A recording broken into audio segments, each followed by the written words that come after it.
All right. So, had a little problem a while ago, well, a few hours ago, but then I had to fix my laptop. That's fine, whatever. I know most of y'all over there watching Lady Freedom. I was watching her too. But I can't stay up all night, but I wanted to come back and do this and do my little Diane Downs thing so you can, go watch it on replay or whatever. Lady Freedom's already had me crying, and every time I watch the stories about little Monkey Bond and their family, I'm so happy for them, but at the same time, my heart is just broken, because I see her and I see the pain in their family. I see all of that. And I'm like, through all of that, through everything she's went through, having a liver transplant, all these different things. And yes, she's finally going to have some kind of closure, but they need to tell her where is her child so that she can lay him to rest. That is so, so very important, right? And I'm hoping that will happen soon. So, I know I look like hell because I've been crying, but whatever. Monkey Bond just makes me, it just happens to me every time I watch that story. I have a really tender heart for all these little missing children. I just do. I mean, I just can't help that. But anyway, so what we're going to talk about tonight is Diane Downs. Now, she jumps on, and I noticed that she was in the news because she had talked to Channel 12. Now, I'm going to go play that, and then we're going to go back and look at her horrendous crime, what she did, how long she's been there, and all the other stuff.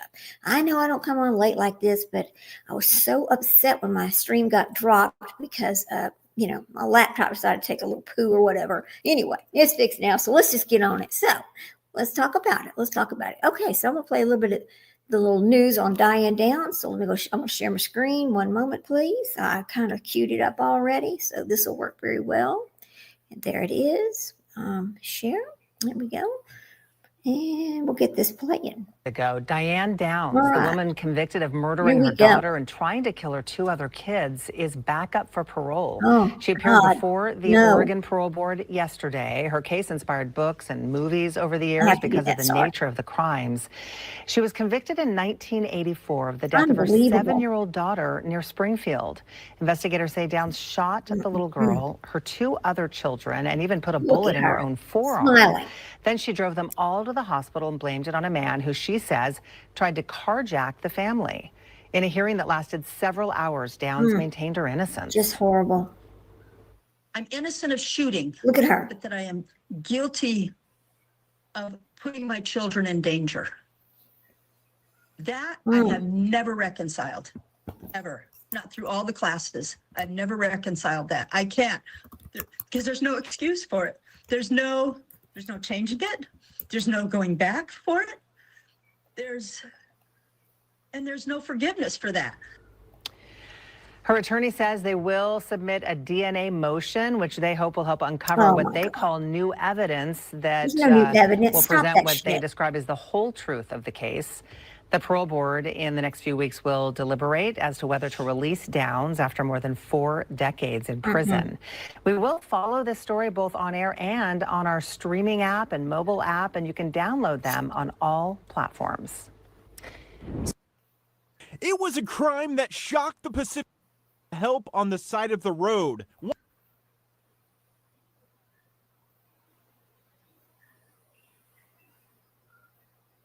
One of her children died. The two others were seriously injured. Eventually, Downs' story collapsed under scrutiny from investigators. She was arrested 9 months later and convicted the following year. There is an evil that just permeates the air when you sit down with her. Ann Jagger, an author and former television reporter, has covered Downs' story since 1983 and has interviewed her on numerous occasions. She was following Wednesday's parole hearing closely. In that hearing, Downs expressed optimism about leaving the prison system. It's been 41 and a half years, and my family is anxious for this to be over so I can get home. After the 3-hour hearing, Jagger believes Downs hasn't changed at all as a person. She even lies about what is on the court transcript during her trial. Unbelievable. I heard of all of that yesterday. Downs has maintained her innocence through the years and didn't admit her crimes during the hearing. Jagger doesn't think that will ever happen. I don't think she's ever going to admit it. I think her pride is really caught up in it. I think she's a very prideful person. And no, I don't believe she will. The parole board will have 30 days to determine whether or not Diane Downs will go free. I'll tell you what she is. She's a damn psychopath. And I might use some cuss words here, guys. I'm sorry. But let me tell you something. She still, till this day, still will not admit the truth. She knows what she did. I don't care how long she's been in jail. She doesn't deserve to get out. I'll tell you another thing about her. Now, I read the book. I've seen everything there is about her. And in my mind, I think she fits sociopath perfectly. Now, I know these days they use a little different term than sociopath. But, if I take you, I'm going to take you back and show you a psychologist's review of her. So let's go look at that for a second. You see my cue over here.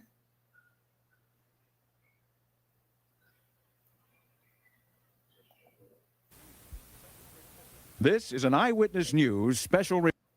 At night, when I close my eyes, I can see Christy reaching her hand up to me while I'm driving. Here you go, sociopath, and the right here. Just keep coming out of her mouth, and that maybe it'll fade too with time, but I don't think so. That haunts me the most. Oh my God. I'm Scott Rouse. I'm a body language expert and analyst, and I train law enforcement and the military in interrogation and body language. Mark? I'm Mark Bowden, expert in human behavior and body language, help people all over the world to stand out, win trust, gain credibility, including leaders of the G7. Chase. Hey, I'm Chase Hughes, did 20 years in the U.S. military, wrote the #1 best-selling book on behavior profiling, influence, and persuasion, and I train people in those things today. Greg?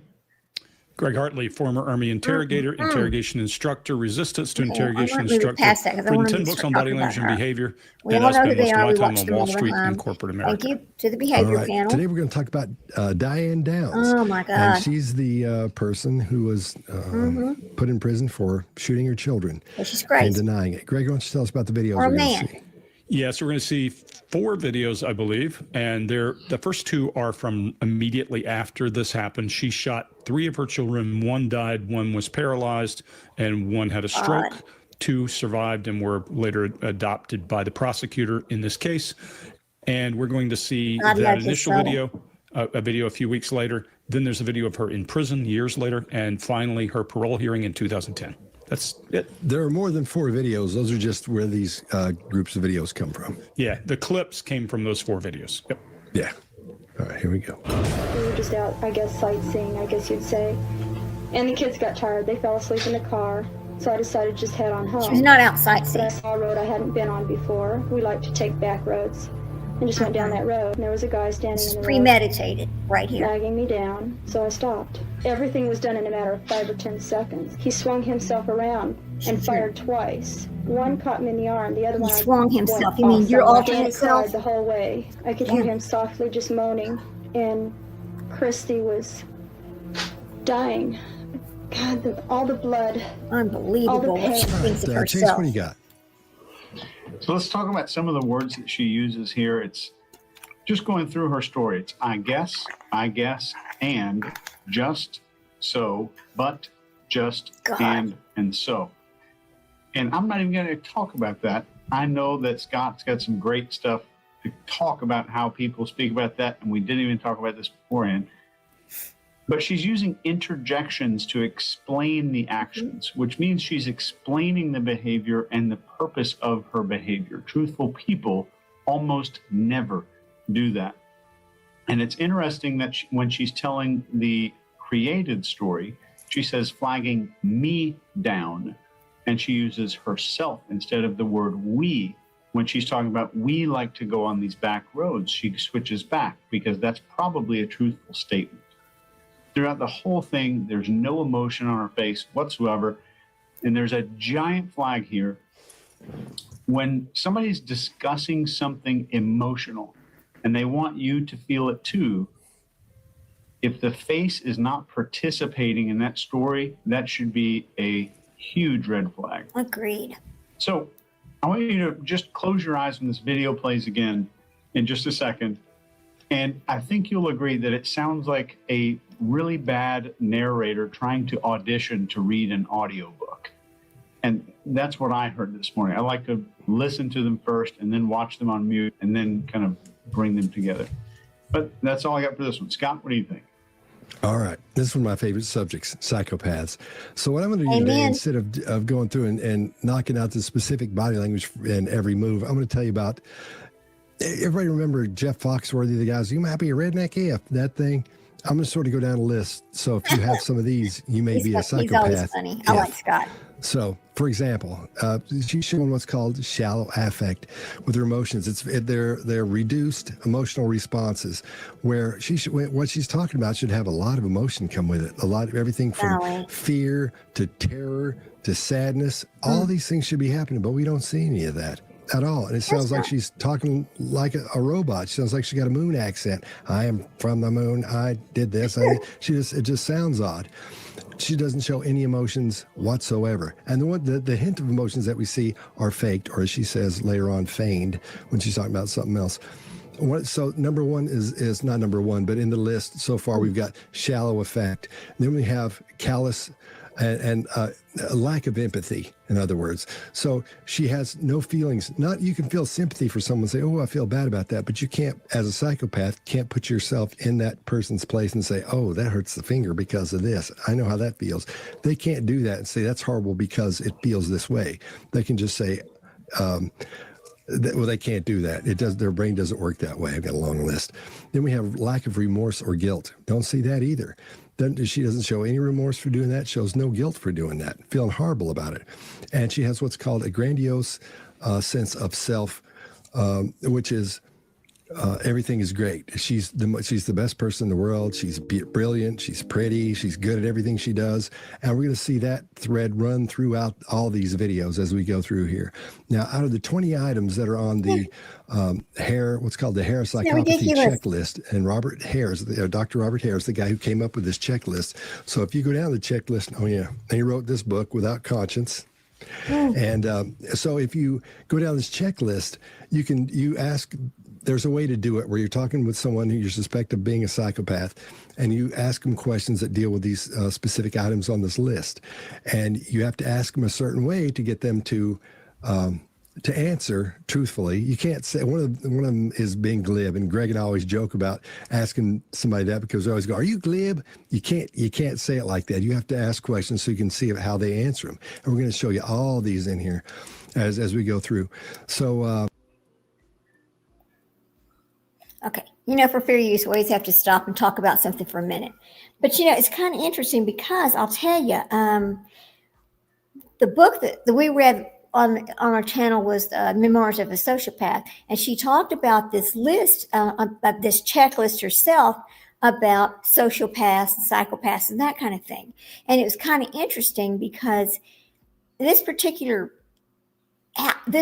test that they use for sociopaths, they won't give it to just a normal person. You have to have committed a crime, and then they'll test you through the court systems and determine that you're a sociopath, which I think is the craziest thing I've ever heard. Because if you think that somebody has this kind of a mental problem, don't you think you need to find out before they commit these crimes? Anyway, let's go back and finish listening. Here we go. That's out of the 20, we saw 4 in here. We saw shallow affect, the callousness and lack of empathy, lack of remorse, and a grandiose sense of self. Greg, what do you got? Yeah, I'm going to start off by saying we can call lots of people psychopaths, but she's on page 4 between Ramirez and Bundy. So there you go. She is. We don't have to guess, and we can work on the mechanics from there. The thing you notice in the beginning, there's a show in the 1960s called Dragnet, and the guy would always say, just the facts, man.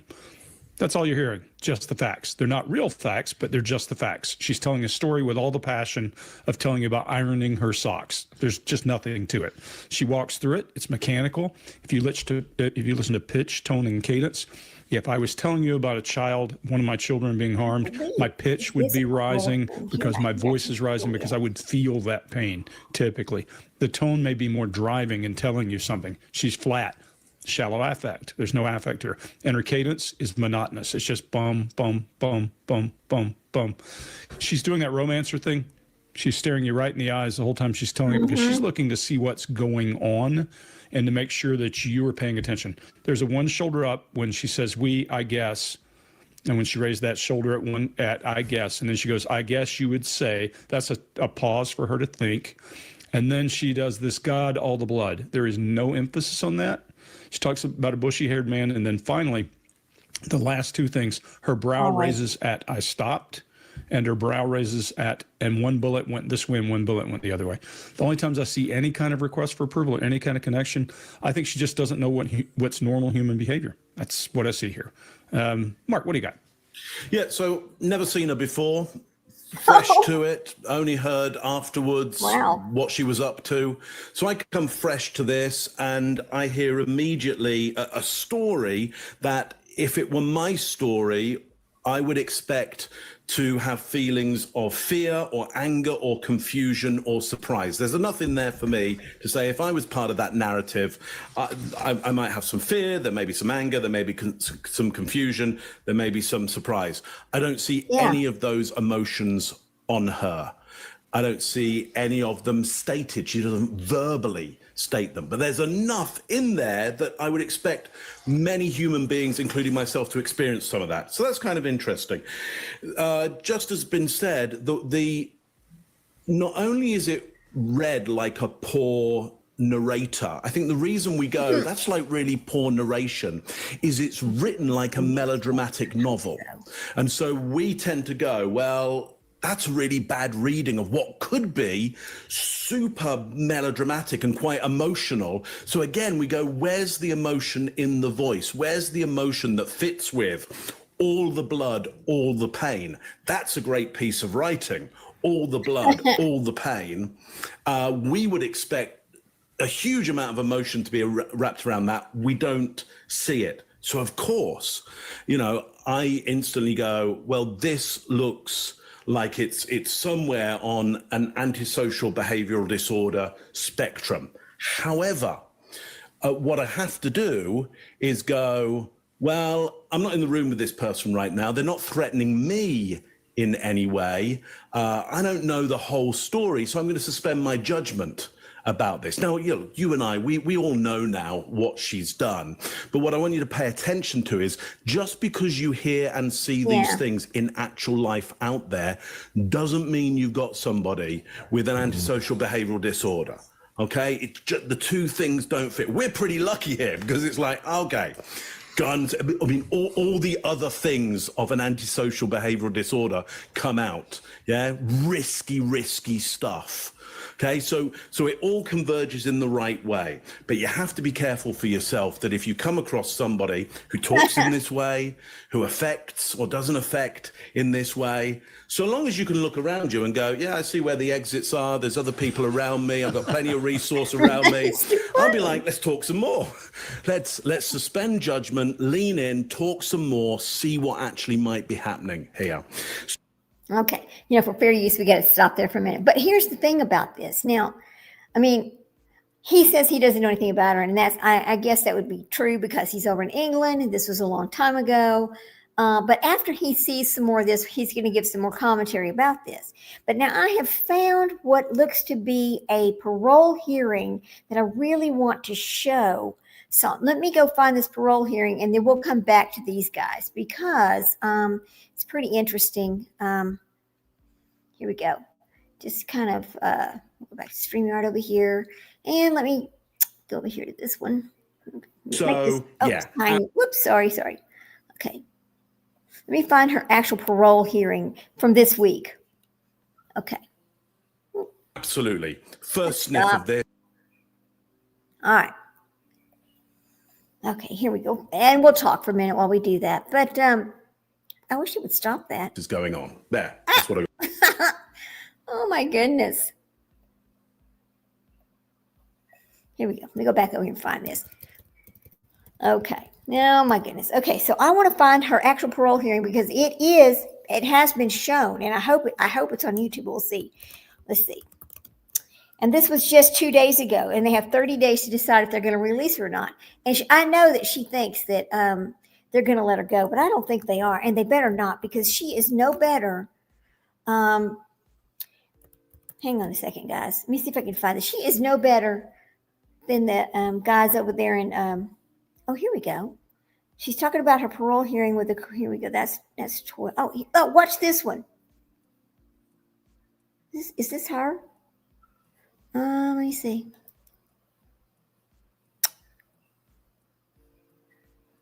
Parole hearing. Okay, here's a parole hearing right here. That's only a minute 34, but I think I want to see the whole parole hearing because it was something done like 2 days ago. So here we go. This is let's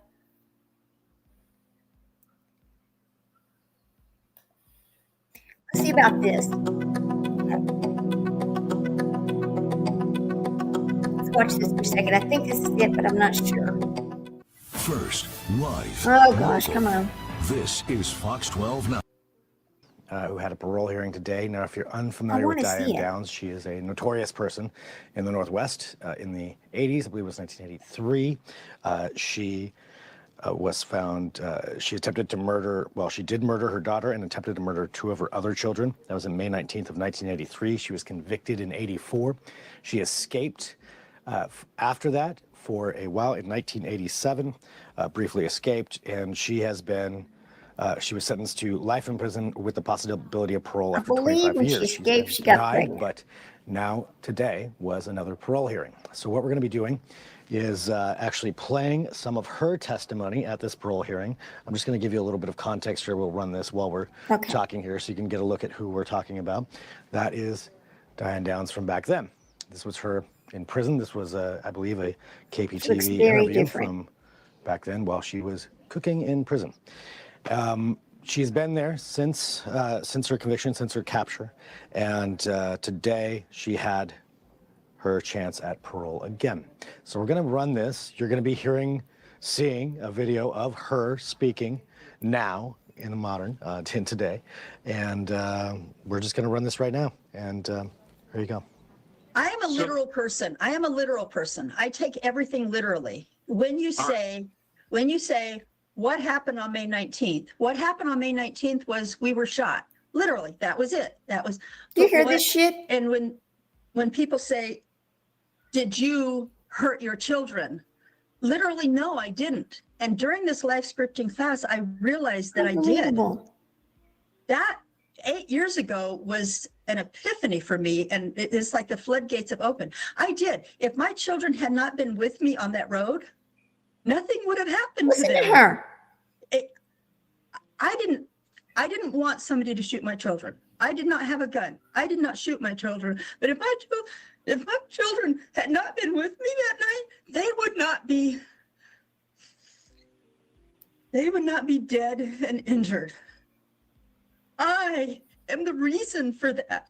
Yes, ma'am, you are. I am the reason for that. And you pulled the trigger. I did not understand it because I am a literalist. I am a literal person. Okay, Ms. Downs. That opened it up for me. In your narrative regarding your childhood and your years living at home, you say that you were just saying how you felt loved and sheltered and there was no trauma. And I guess I'm confused because there are reports where you say that your father sexually abused you, and then you later recant those. Okay, just to let you know, this is from 2 days ago. This is the parole hearing she just had, that they're waiting 30 days before they give her decision. And I want you to listen to what she just said, which is a true freaking psychopath right there. Right there. She still, till this day, will not take responsibility for pulling the trigger and shooting her own children and then slowly making her way to the hospital, where they could save a couple of them, and then, of course, the other one didn't make it. But I mean, this is Diane Downs, once again, lying to the rest of us. Well, let's finish listening. Here we go. Claims. So what is that? I mean, did your father sexually abuse you? And if he did not, why did you tell people he had? So can you talk about how this fits into the life scripting work that you did? I can. My dad did not abuse me. He did not abuse anybody in my family. When my husband and I divorced, after I was in Oregon, my children were shot. My ex-husband came to Oregon. He knew that the only way that he would have hooks in me is if he had custody of the kids. Oh, I see. He said, I want my children to come home with me to Arizona. That would force me to go back to Arizona because he knew I would follow them. The detectives at that time said, no, they have grandparents here in Oregon and they need medical attention. So if anybody gets custody, it will be the grandparents. Steve lied in order to diminish their ability to take custody and said, oh, well, you can't do that. Diane's dad is a molester. I did not know that Steve said this until June. It was probably the middle of June. The shooting was in May. So a month later, my attorney said, Susan Staffel of Children's Services wants to talk to you about the molestation. And I said, what molestation? Steve said to Susan Staffel that you were molested. I said, I was not. He says, well, you're going to have to address that. And I said, that's easy. It didn't happen. He said, you can't just tell Susan Staffel you weren't molested, because then it sounds like I didn't have a gun. I didn't do the shooting. I didn't get molested. I didn't. You have to admit something. That way, when you say I didn't, then you're more believable. I said, but none of it is true. I didn't have a gun. I didn't shoot my children. I love my children, and I wasn't molested. He goes, I'm not going to let you tell her that. You have to admit that you were. I said, but it's a lie. So Susan Staffel, and then he put me in the room with Susan Staffel, and she goes, so I want to talk about the fact that your dad molested you. I said nothing. She goes, so what do you have to say about it? I said nothing. He would not let me. Then he put me on the witness stand, and he bamboozled me. Nobody else talked about this. My attorney is the one who brought it up and said, now, how do you feel about being molested? Oh, my goodness. And I was angry. He goes, you're angry about that? I said, I'm angry because he. Okay, listen here for a second. If that was true, that her attorney is the one that brought it up to her and it was a lie, then wouldn't she have grounds to appeal her trial on ineffective counsel because he made her lie? Because that's what it sounds like to me. I'm not a lawyer and I don't claim to be, but that again, right there, she is absolutely not taking response. She hasn't changed one bit. She is just like the Melendez brothers, and she's not one bit better. You see, they continue to lie, all of them. And after 40-something years in prison, here's the thing. If she would just be honest and say, you know what? Yeah, I had the gun. Yeah, I did. Admit to what she did, they would probably let her parole. But the flip side to this is, who is she going home to? If you have been in prison all this time and you have not worked, you have not paid into Social Security, what is your income going to be? Where are you going to get a job? Look at her age now. Who is hiring her? How is she going to live? She doesn't have any children to help take care of her. So, I understand wanting to get out, but at this point and this stage in her life, you either need to tell the truth so you can get out, or just go ahead and sit there the rest of your life in that prison, because they don't have much longer, honey. I can tell you that. But it's unbelievable, the continued lying. Here we go. Let's keep listening. I'm just shocked at the lying. Knew it was a lie, and yet he's the one that put it on the record. And it wasn't true. And when it came time to talk to the pre-sentence investigator, I told her it's not true. It is not true. My dad should not have to wear that ugly badge for something that he didn't do, simply because my ex-husband was trying to manipulate the state because he wanted to get custody of my children, because he knew I would follow him back to Oregon if he had custody. Wow. That is what happened. And there you go. There's nothing more I can say about that. The truth is the truth. So, okay, I just have a couple of clarifying questions. So what you're saying is that this was made up by Steve in order to try to manipulate you to return with him to Arizona. Right. Okay. At one point you said Oregon, but I assume you meant Arizona, right? Oh, I did. Yeah. Okay. And now she had dementia, I guess. I don't know. It's you're saying that your defense lawyer told you to lie about this to make you look more credible. Is that what I'm understanding? Yes. Okay. Yeah, I would not have said it that way, but yeah. To put it in a nutshell, yes. Okay. That's exactly what you And said. so when you met with Susan Staffel, you did not deny it. You just said nothing. I said nothing. And when you were on the witness stand, you said you were angry, but didn't clarify it. Wow. Oh no, he made me say that it happened. He made me say, if you read my transcript, and I'm sure you have, you will see that Jim Jagger testified and I was just the one saying, no, yes, no. Jim Jagger testified he was the one who testified during my trial. And when that was happening, it was because unbelievable. He knew I was not going to say what he wanted me to say. And so he testified. Now, isn't it true that your dad molested you? Oh, yeah. Well, you could have said no, right? I could have said no, and I should have said no. But he said, if you don't, what he told me was Susan Staffel, if you don't say this happened, and then you look vulnerable, and then when you say no, that you didn't do the shooting, you're more believable. Yes. So yes, he was absolutely convinced that this needed to be said, even though it was a lie. And I told him, it's not fair. Why are you going to do this to my dad? He goes, well, this isn't about your dad, it's about you. And I said, no, because now you're turning my dad into some kind of a monster, and he's not. Okay. It still makes me angry. It still makes me angry. Okay. You understood, though, that you were under oath and you were sworn to tell the truth. Yeah. And that you lied under oath. Yes. Okay. She is 70 years old, folks. 70 years old. She's telling the parole board, oh, yeah, I lied under oath. Really? That's what you're going to tell the parole board? God, what?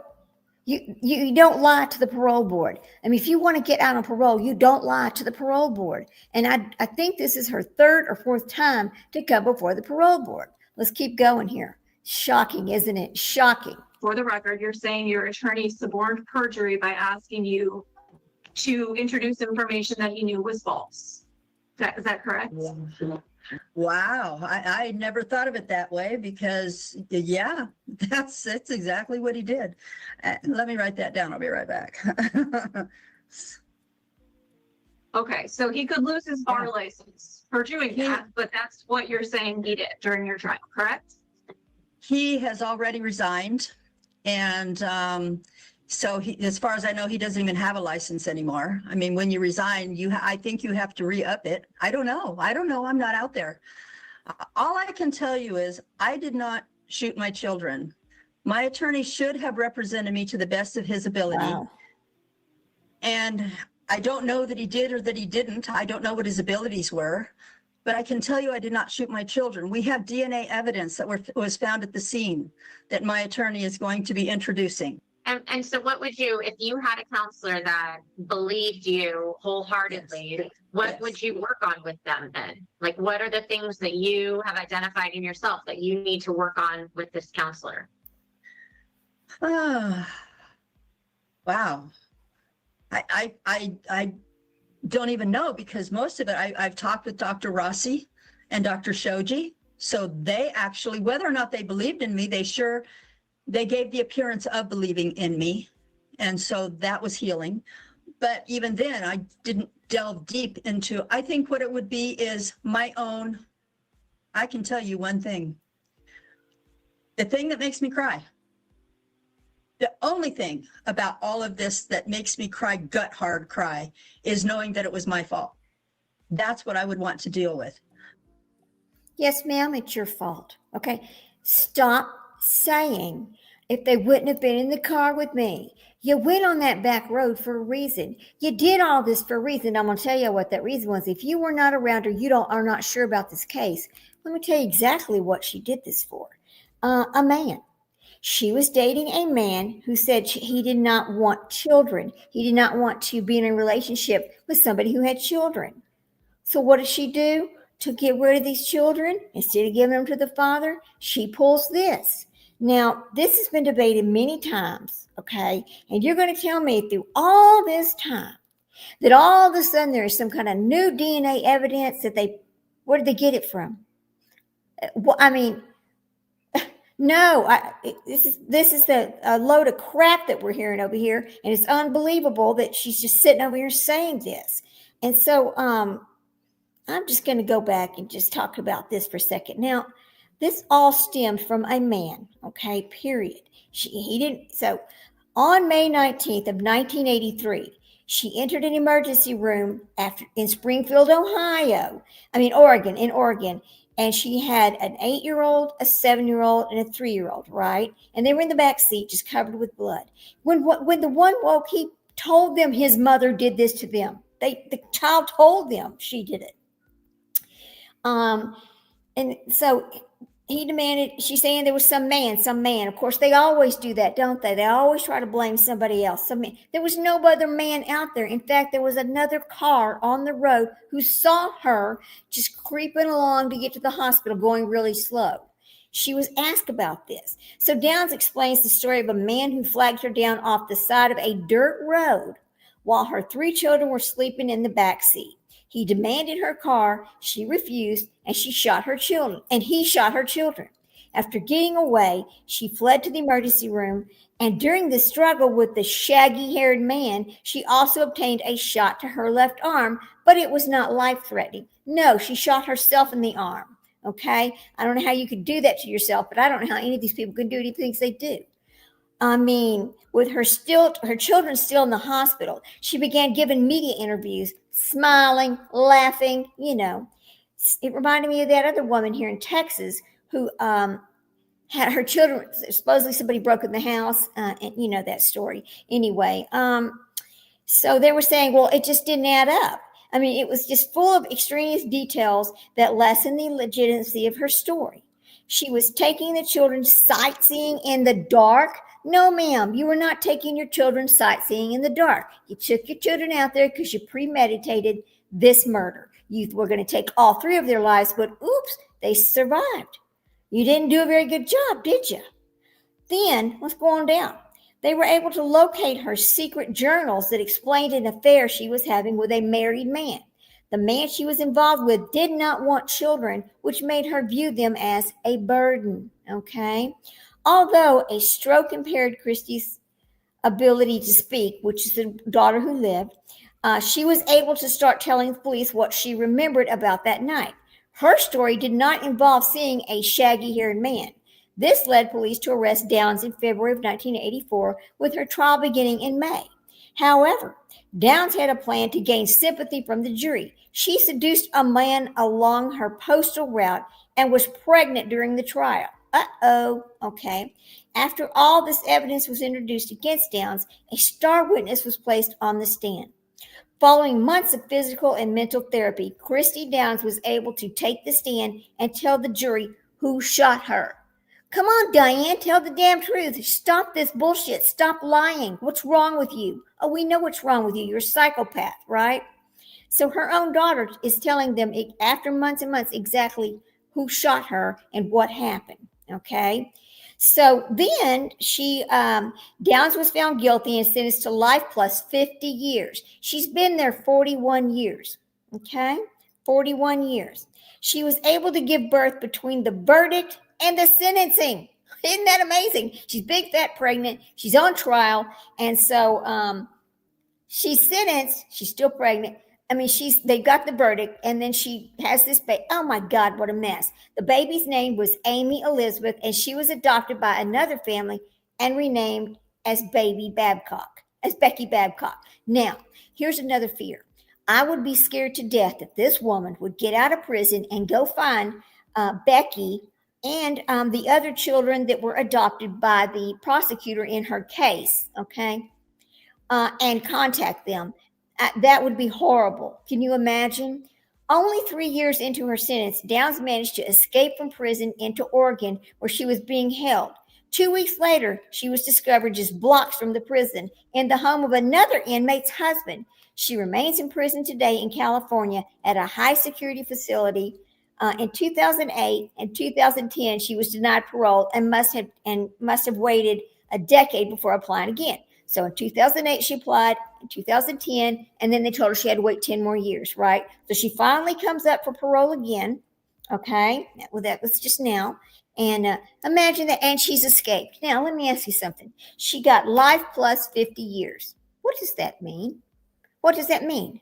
That means you don't get out. And now she's up for parole. I guess it was with parole, but she's up for parole. She's been there 41 years. She escaped from prison already. What did she get for that charge? Okay, was she charged again, or was she given additional sentences for that? Let's find out, because that's something I don't remember. But we're going to look it up and see. Diane Downs escaped. Oh my God. So she escapes. Was she given extra time? And was she sentenced for it? Okay. Let's go ahead and read about that for really quick, because I don't remember if they gave her extra time. So, yes, she successfully escaped in 1987, but she was recaptured 10 days later. I'm surprised she didn't get pregnant in that 10 days. Okay, so she escaped. She scaled a 12 to 15 foot high chain link fence topped with barbed wire using clothing to protect herself, and then fled the area. Okay, so she's all wrapped up.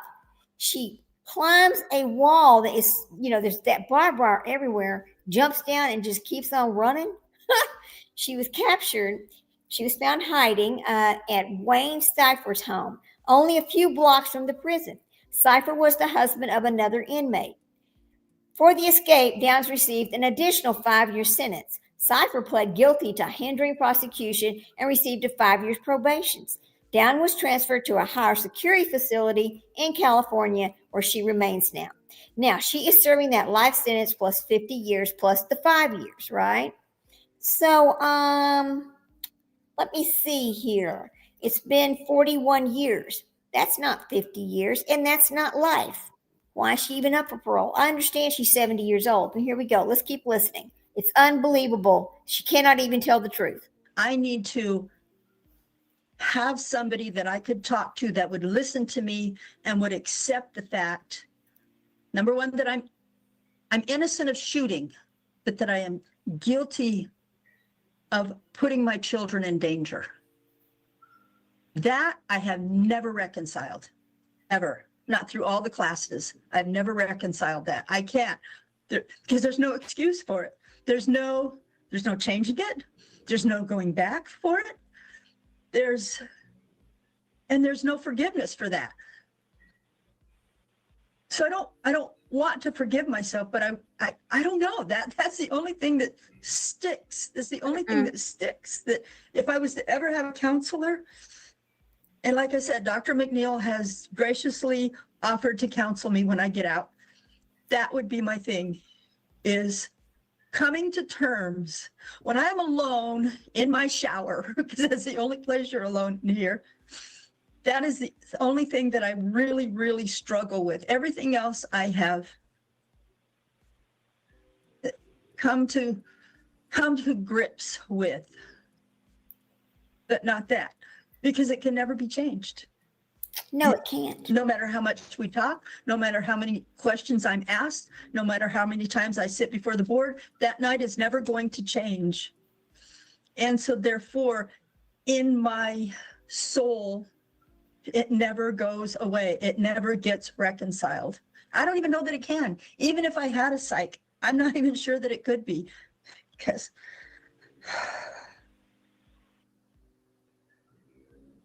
all right, so there we go. Diane Downs speaking her side of the story. Okay. Now, think about this. The truth never changes. The truth does not change. think what she just said to you guys. I mean, just think what she said in her parole hearing.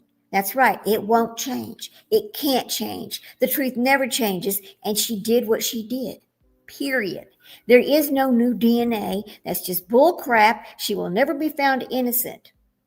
I mean, when your own child says, hey, Marianne Morris, good to see you there. I'm sorry, I just noticed you. Sorry, I was talking, and looking at this going, my God, listen to her lie. It's unbelievable. Just unbelievable. I'm 70 years old and still can't tell the truth. Still can't. Yes, I'm guilty because I was on that road. Bull crap. We know what you did, lady. We know what you did. So let's go back, and we're going to go back to what we were listening to when we listened to the behavior panel talk about this. I mean, Ann Rule wrote a beautiful book about this that I read. I just can't believe, it's hard for me to believe that it's been 41 and a half years, right? Just behavior panel. Let me go back and find this. Just unbelievable. So let's get Diane Downs back up here with them. Okay. And we're going to let them finish telling us what they think what her diagnosis actually is. Because for me, it's psychopath. For them, it might be something else. So here they are. All right. Here we go, guys. What I got for you. All right. Back where we left off. I guess sightseeing, Right. I guess you'd say. And the kids got tired. They fell asleep in the car. So I decided to just head on home. But I saw a road I hadn't been on before. We like to take back roads. And just went down that road. And there was a guy standing in the road, flagging me down. So I stopped. Everything was done in a matter of 5 or 10 seconds. He swung himself around and fired twice. One caught me in the arm. The other one I went off somewhere. Danny cried the whole way. I could hear him softly just moaning. And Christy was dying. God, all the blood, all the pain. Awesome. If I had shot my own children, would I not have done a good job of it? Why would I have taken my kids to the hospital? You shot yourself, made too. sure they were dead and then cried crocodile tears? That's insane to think that I would do such a thing and then bring the witnesses in against myself. That's crazy. She is insane. I love this one. If you want to talk about an embedded confession, this is a dumb person embedded confession. She's saying, look, I would have thought this out and I would not have made it look like something dumb. That's evidence that it's real. How does that possibly even cross your mind when you're sitting up and thinking this? This just proves they're not all smart. They're not all super geniuses. She's not. She's dumb and she's a psychopath. We got that, both of those things figured out now. There's anger at the one point she's challenged. If you look at her challenged, she sets her jaw, her lower teeth are exposed. She narrows her mouth into a pursing move. She makes hard eye contact. Amen. And her voice changes to terse. And her tone changes and her cadence changes. She's telling. And here's the one interesting thing, and I always say there's a Swansea, and I forget the other university out of Wales, that's done a study that says that psychopaths' pupils don't dilate to negative emotions. Ding, ding, ding. Look at this. No movement whatsoever. So there's another instance we're looking for. She starts illustrating with her brow and browbeating with her forehead to make the point. And then she does this kind of throwaway word, or Scott, as you would call it, fading facts. Crazy? Well, because she doesn't like that word. There are a couple of others. She's more animated when she's angry than she is telling you a story about her children being killed. There's something wrong with this right out the gate. Chase, what do you got? So we have more audiobook narration. There's this, she's speaking as if she's reading like an IKEA furniture assembly instruction guide.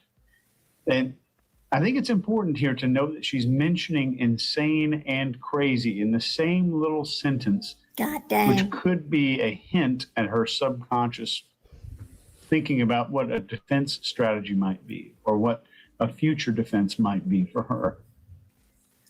There's an eye flutter, which means her eyes are blinking rapidly, both at the moment she says insane and at the moment she says crazy, which is a huge red flag. But overall, throughout this whole video, there's a lack of denial. And keep in mind, one of the famous things that I like to talk about is the vanishing perpetrator. That's and right. It's all here. Amen. This is defense versus providing information. And that's one of the biggest things that you can ever look at talking to anybody. Is there a defense or are they providing information? It's a huge difference. And anybody can hear that. But I think it's interesting. There's a chin tuck. The chin goes down at the moment she's saying that's crazy. And we tuck our chins down out of a protective or fearful response. But she's planting all of these questions and trying to use those to kind of change your mind. This is sometimes effective in other scenarios. And because in all persuasion and influence, this includes interrogation, this includes doing a TV interview with a psychopath, your primary resource is focus. Above all else, capturing the ability to capture someone's focus is number one. And focus is driven by questions. Questions are the steering wheel for focus. And I think that she's somehow unconsciously absorbed this over her lifetime, and she's using this questioning thing to drive what you're focusing on. Why didn't all of these things happen, and why didn't this add up? Questions. Let me tell you something. You know who she sounds like? She sounds like Letitia Stouch. She absolutely does. Because if you go back and you listen to the Letitia Stouch case, and they're talking to her, and remember that really good-looking FBI agent that was trying to talk to her, and he would ask her a question, then she'd come right back and repose that question to him. It's the same thing. You know, it's the same gestures, the same, oh my God, the same lying piece of craps. That's what they are. So here we go. We'll finish listening to this for a little bit longer. I'm just shocked that and every parole hearing she's had, she has done the same thing. And that is, well, I'm only guilty because I was on that road and we were sightseeing in the dark. You can't sightsee in the dark, damn it. What do you think we all are, stupid? Here you go, guys. Drive, focus. That's all I got. Mark? What do you think? Yeah. So emphatic non-contractions going on there. That's when the words don't get shorter. They're full length and actually maybe even elongated. So they become very emphatic. So that for me and anybody who like me grew up as a kid in the 70s, it sounds like Texas Instruments Speak and Spell. I don't know whether anybody else remembers Very good. that, but I used to love that thing because I was particularly bad at spelling, and I thought that's amazing. That thing can spell. You know, and it would go spell regulator, R-E-G, had a fantastic way of getting itself around these words. So reminds me of Texas Instruments Speak and Spell. So it's quite, I guess, mechanical. And again, that puts us off because it feels very inhumane. Feels very unhuman. That's going to make us stand away from her and go, oh, I don't like this. Now, in this case, we have every right to. But again, if somebody speaks like this, it doesn't necessarily mean that they're psychopathic. There could be a whole bunch of reasons why they don't contract. And they're quite emphatic about some elements of it. Now, there is a sense there of indignation. You see that she lowers her head with anger. So look, this idea that might be propagated that anybody with antisocial behavioral disorder or psychopathy doesn't feel emotions. Yeah, they can absolutely feel emotions to some extent. Okay, they just don't feel them when we would expect them to feel them. That's why they're antisocial. In order to be part of society, you need to feel remorse at certain times. You need to feel anger at certain times. You need to feel sorrow or happiness at certain times. The very first one. These may be limited or just in the wrong place to exist within society. So they become outsiders of that society, antisocial, not part of the social network. So I think we do see anger in her. And that's an emotion. The head lowers for anger, and it's indignation. I'm being wrongly found out or accused here. Last thing, single shoulder shrug on bring the witnesses against myself. So I don't think she believes that she ever brought witnesses against herself. My guess is, though I don't know, they showed up anyway without that. This is an element of being grandiose, which is to say that you can take the things that should be against you and say, actually, I caused that thing to happen. I caused the witnesses to show up. That's my good. I can choose. I can choose my pain. I can choose what happens to me. So elements of grandiosity there. She's in charge of her own trial, which obviously she wouldn't be in charge of at all. Scott, what do you got? Okay, I'm going to tell you something. Because I cannot show you her 2008 parole hearing. It's not on here anywhere. She wrote a 12-page handwritten letter. So it says, in a 12-page handwritten plea to the Oregon Board of Parole, convicted child killer Diane Downs maintains she should be let out of prison because, among other reasons, her successful and unsuccessful attempts to break out display a healthy attitude about society. The 3-member board is scheduled to meet next week to consider releasing Diane Downs after 24 years. Okay, this was back in, 2008, okay? So then she goes, after 24 years for killing her 7-year-old daughter and trying to kill her other 2 children outside of Springfield in a shooting. The hearing Tuesday, Downs' first opportunity for parole, is expected to draw such a large crowd that the board will meet in a large quarters in Salem. Downs will answer questions via closed-circuit television from the Valley State Prison in Childsdale, California. Of all of the felonies on the law books, escape from prison is the only one that indicates a healthy attitude about society. Are you kidding me? If you truly want to know what sort of prisoner won't come back to prison, your first clue is the prisoner who thinks more about being on the outside of this place than being in a well-programmed and adjusted over here. Downs, 53, escaped from the Oregon prison in 1987, and then she was later transferred out. I am not ashamed of my escape, Diane writes in her public to the parole board. At least I don't want to be here, and I will do everything I need to do so I don't come back. The corrections report also indicated that Downs tried to get drugs in 1985, had sexual activity with another inmate the same year, which is, look at all the prison rules she's breaking. So she's breaking these prison rules, but she's ready to get out, right? And has spent much of her time behind bars in the special housing unit because of her proclivity for escape attempts, right? And so inmate Downs' escapes history has been severe during her 25-year incarceration. So I guess she's tried a few times, but was successful the one time. In her letter received by the Corrections Department, Downs disputes much of the report, calling it an embellishment. She also takes issue with several minor incidents reported about her over her, including an argument 23 years ago with a prison guard. Well, she don't forget a thing, does she? I finally told her, you're an idiot, and I can't think of anything you could teach me and that I didn't need to know. No, it wasn't nice, but that is the truth. Neither her intelligence nor her spirit in any way spoke of the Creator. Now, I'm telling you, this lady's crazy. She's always been crazy. In another section of the letter, she was unapologetic for speaking her mind. She says, I don't change color, she writes. If I did, I'm sure this letter would be less offensive. I'm just not a politician. What you see is what you get.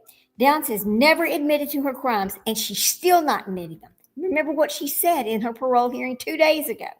Downs was sentenced to the maximum of a life sentence plus 55 years in prison. She's eligible for parole hearings because she had served 25 years at the minimum required. Okay, so that was her first time to get a chance for parole hearing. If she is not paroled, the board can defer her case for no more than 24 months, and says Nancy Sellers, the executive director. At that time, she will have another chance to be released. And she did get another hearing, okay? In 2010, she was given another hearing, and that at that point, they told her, well, now you got to wait 10 more years. In the letter, Downs does not appear to understand that 25 years is the minimum amount of time that she can be held before they give her a parole hearing. Now, how does the law say that the board can hold me past a judicially imposed minimum because I was angry and rude when I arrived in prison 25 years ago? See, she clearly did not understand the law, right? And I was. Had you been convicted of a crime you didn't commit, you'd be mad too. Downs also complained about the author of the prison report and others. I'll be dogged if I lay down and let people falsely accuse me of things I haven't done so they can make names for themselves. They will be remembered. This is what she's writing now to the parole board, but she thinks she's ready to get out in 2008. And in your heart of hearts, you know I'm telling it straight. Good Lord, woman. All right, let's go back and listen to them. They know exactly what she is. We know what she is. She just won't admit what she is. Here you go. All right. Well, I'm going to go through 3 more from the hair psychopathy checklist, and so you'll have an idea of how many are on there and how to go about checking or talking to someone. I'll put a link below to somewhere you can go find out about that, and there'll be some books and stuff there as well, some links to books.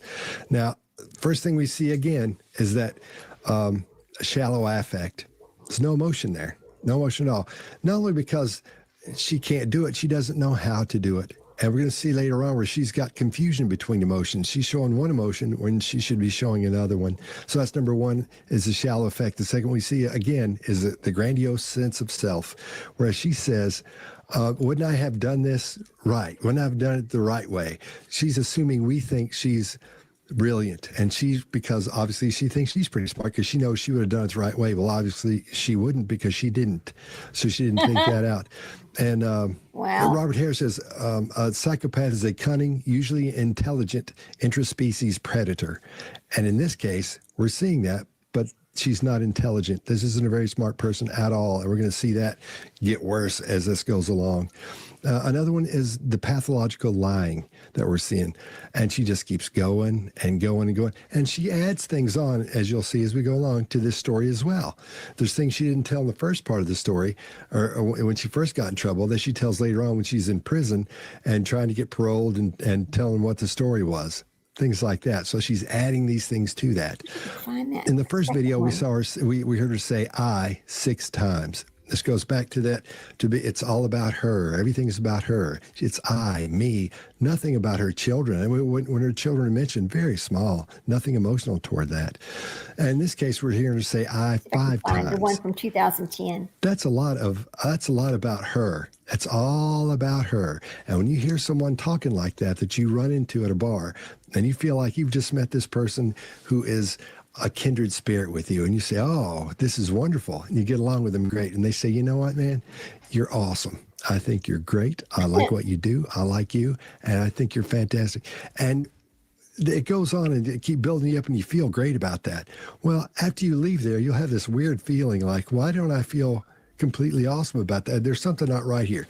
That's when you go, wait a minute, something's not right here. When you leave a person that does that and you feel fine and everything's great, that's one thing. But when you go back home and you're sitting there, or you're in your car driving back, or you're sitting at home, you're laying in bed thinking about it, you think, well, that was fun, but that still makes me feel a little bit odd, because your brain is seeing things, which I've gone through 1,000 times, that you're not really picking up yet. And that weird gut feeling you're getting it's gonna come to you later on when you're in the shower, when you're driving. There's something not right about that person. That's when it's gonna hit you.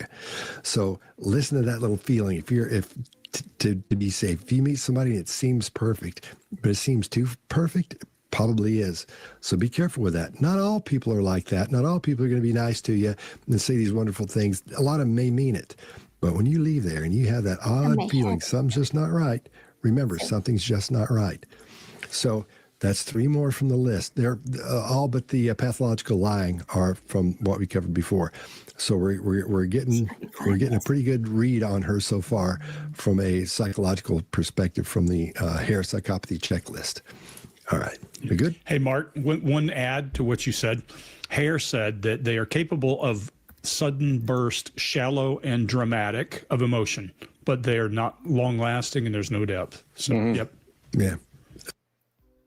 Oh, I think I found it. Okay, look, here we go. Let's watch her 2010 parole hearing.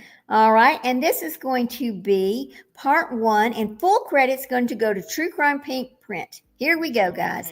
This is 2010 parole hearing for Diane Downs. Here we go. Absolutely. Hope you can. Let me turn it did up. them, and I still maintain my innocence. The night you took your children to the hospital in Springfield, will you describe the events? It's kind of low. Yes. My kids and I were sitting at home watching. Same TV. story. We were watching Helen Keller, the Helen Keller story.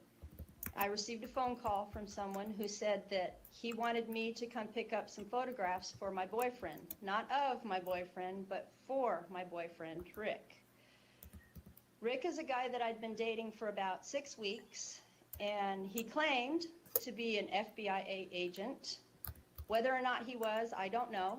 I certainly never called him at work or showed up or made him prove it or show a badge. It didn't matter to me. I wasn't, to me, it was just dating.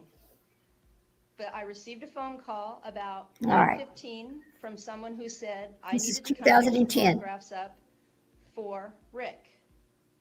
I piled the kids in the car.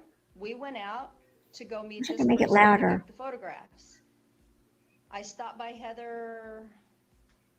Wow, I can't remember Heather's last name now. I stopped by Heather's house because I told Heather on the phone a few days earlier that I had a newspaper ad for her. So she had been wanting to buy a horse, and this was a newspaper ad that would allow her to adopt a horse. So I had told her that I had a newspaper clipping for her that I'd found at work. So as long as we were going out to meet this guy to pick up photographs, we went by Heather's house. Heather said, I already got a horse just the other day. So we went to see the horse. We got back in the car. I hope you can hear that okay, guys. Went to meet this guy. Somebody in the road flagged us down. I stopped and got out of my car, and he said something to the effect of, I want your car. And I laughed at him. And I said, you gotta be kidding. Because in my mind, those kinds of things don't happen. In Arizona, those things don't happen. Crazy. I don't know about Oregon, but in Arizona, those things don't happen. And so he jumped into the car, leaned into the car, and started firing the weapon. And it happened so quickly that by the time he stood up and faced me, it was over. I mean, it was just that fast. He said something about the car again, and I struggled with him. The gun discharged. He fell back. I jumped in the car, put the keys in the ignition, and took off. The car door shut by itself. That's it. And I went to the hospital. Christy and Danny were in the back seat. When we got to the hospital, they were still crying. The nurses reported that they were still crying. The state says that I was the one that shot them and that I wanted them dead. If that was the case, I would not have taken them to the hospital still crying. There are so many other ways to accomplish such a horrific deed if I was going to do it. I'm certainly bright enough to figure out another way besides some way that looks so absolutely insane and hokey that nobody would believe it. I'm not dumb. For fair use, we still have to stop every once in a while. Listen to her story. The same thing. She just will not admit the truth. Now, here's the thing about this. When they investigated this, there was no proof, period, there was anybody else out there. And once again, if you remember the trial or you saw the trial, the little girl told them that her own mother shot her. There was nobody else there, that she remembered what had happened. So she goes on and on and on. And the behavior panel has it right, because only a sociopath or a psychopath like her can continue lying to your face like that, thinking you're believing everything she says and that she makes perfect sense. Here we go. Let's keep listening. Unbelievable. Ultimately, you told several different versions of the story when law enforcement investigated this, correct? When you talked. Not correct. Ultimately, well, I understood that you told law enforcement that this was done by two men with ski masks. This is what somebody told me. How do I explain this? After tell my the truth. children and I were attacked, the police kept saying, Diane, you must have lapses in your memory because there's holes in this you could drive a semi-truck through. None of this makes sense. You're forgetting something. I believed, because I'd never had any dealings with authorities, and I believed the authorities, and so I thought they did. that I had lapses of memory. I can't tell you how the towel got around my arm, so I know from my own personal experience that I did have at least that much of a lapse of memory. I don't know how the towel got around my arm. So when I would have, what people would call me up. I hope you're all shaking your head. Hell no. I know so-and-so, and he said such and such. Well, I have another guy. Hey, y'all please hit that thumbs up, please. I never asked. I'm going to ask today. Like that, and he's been talking. These kinds of things were being said to me either by phone. People would stop me on my mail route. I worked in Cottage Grove, and people would drive all the way to Cottage Grove just to meet me on my mail route and tell me these kinds of things. So I would call the police, or I would go to the police, and I would say, this is what's being told to me. Those are the kinds of things they would say that I changed my story. I wasn't changing my story. I was trying to help. The police kept saying I had lapses of memory. People were calling me and telling me things that I thought, well, maybe this is what happened that I don't know. And so I would tell the police, believing that I was helping them investigate. Right. I didn't tell anybody that these are reports, that I was giving them reports from other people. They would simply say, Diane came in and said such and such. The one about the ski mask was dreams that I was having, and they kept saying, well, maybe you forgot something. So when I would have a dream and I would wake up, I would think, well, maybe that's what I would forget. And so the ski mask story, I didn't tell the police. I was talking to somebody on the phone, and I was I was sharing this dream, this thought with somebody, trying to understand in the same way that you would talk to a psychologist or a psychiatrist, so that you can, because if you talk, maybe you can reach something, maybe you can find something that's inside you that's locked off. And so I was sharing this with somebody else, and the police were tape recording those phone calls and then said, oh, there she goes, she changed her story. And that wasn't it, and they know that wasn't it. Okay, well, ma'am, I guess perhaps you can clarify it for me, because as you said, I am the newest person here, and I'm asking you new questions. Jesus. When I'm reading the pre-sentence investigation, and it says, subsequently, defendant gave a total of 3 different versions of the shooting, including that it was done by 2 men wearing ski masks, and also that she knew the person shot them. Did you not give 3 different versions of the story? The police said, strangers don't shoot strangers for no reason. So I believe this had to be somebody who knew me. They also, at one point, the last day that I got to see Christy in the hospital, I believe it was June 15th of '83, Doug Welch came to the hospital and said, Steve Downs did this. We know Steve Downs did this. You need to be willing to testify against him. That never happened. How do you know Steve Downs, my ex-husband? How do you know Steve Downs did this? Give me the evidence. He said, don't worry about the evidence. Just be willing to testify. I said, if you can't prove to me he did it, he's not the one that fired the gun. He said, but he was behind it. I said, I cannot testify against somebody unless you can prove to me that he did this. I know he hates me, but why would he hurt the kids? Doug Welch said, you better be willing to play ball or you'll never see your kids again. And I said, I cannot testify against somebody unless you can prove to me that he did it. The next day when I went to see my children, I was not allowed to see my children ever again. That gave me the belief that the police were absolutely convinced that somebody I knew did this. And if the police believed it, then I believed it. Now, if they want to turn this all around and say, Diane changed her story, way. That's not what happened. And you guys are on the parole board, and I know you work with the legal authorities. You work with police, you work with the district attorneys, and so you know how they work. It's how I know now what they were trying to do. They were trying to scoop me into a corner so that, I don't know, so that I would say or do something that would incriminate me, which certainly worked. But that's not what happened. Though what I'm telling you is exactly what happened. Doug Welch came to the the hospital in Springfield. Oh, I can't even think. Mackenzie Willamette. No, anyway, to the Springfield hospital. He sat right there. He caught me when I was coming through the front door. He pulled me into the lobby. And these are the things he said to me. I went to see Christy for 15 minutes because that's all I was allowed. I left, and he was standing there, and he goes, I'm not playing, Diane. And I said, prove to me Steve did this. He says, let us worry about the proof. And I said, I can't testify against him unless you can prove to me he did this.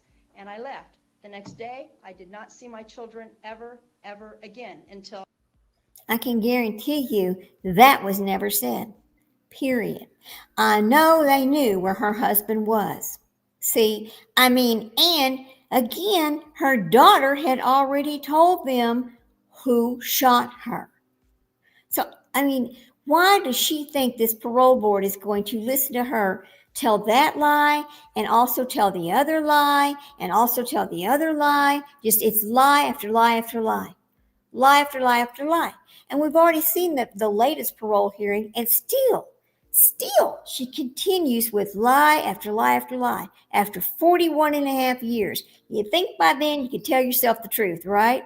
All right, let's keep listening because there's a part 1 and a part 2 to this 2010 parole hearing for Diane Downs. Here we go. Court, and that was it. And so I believed what the police, I thought the police believed.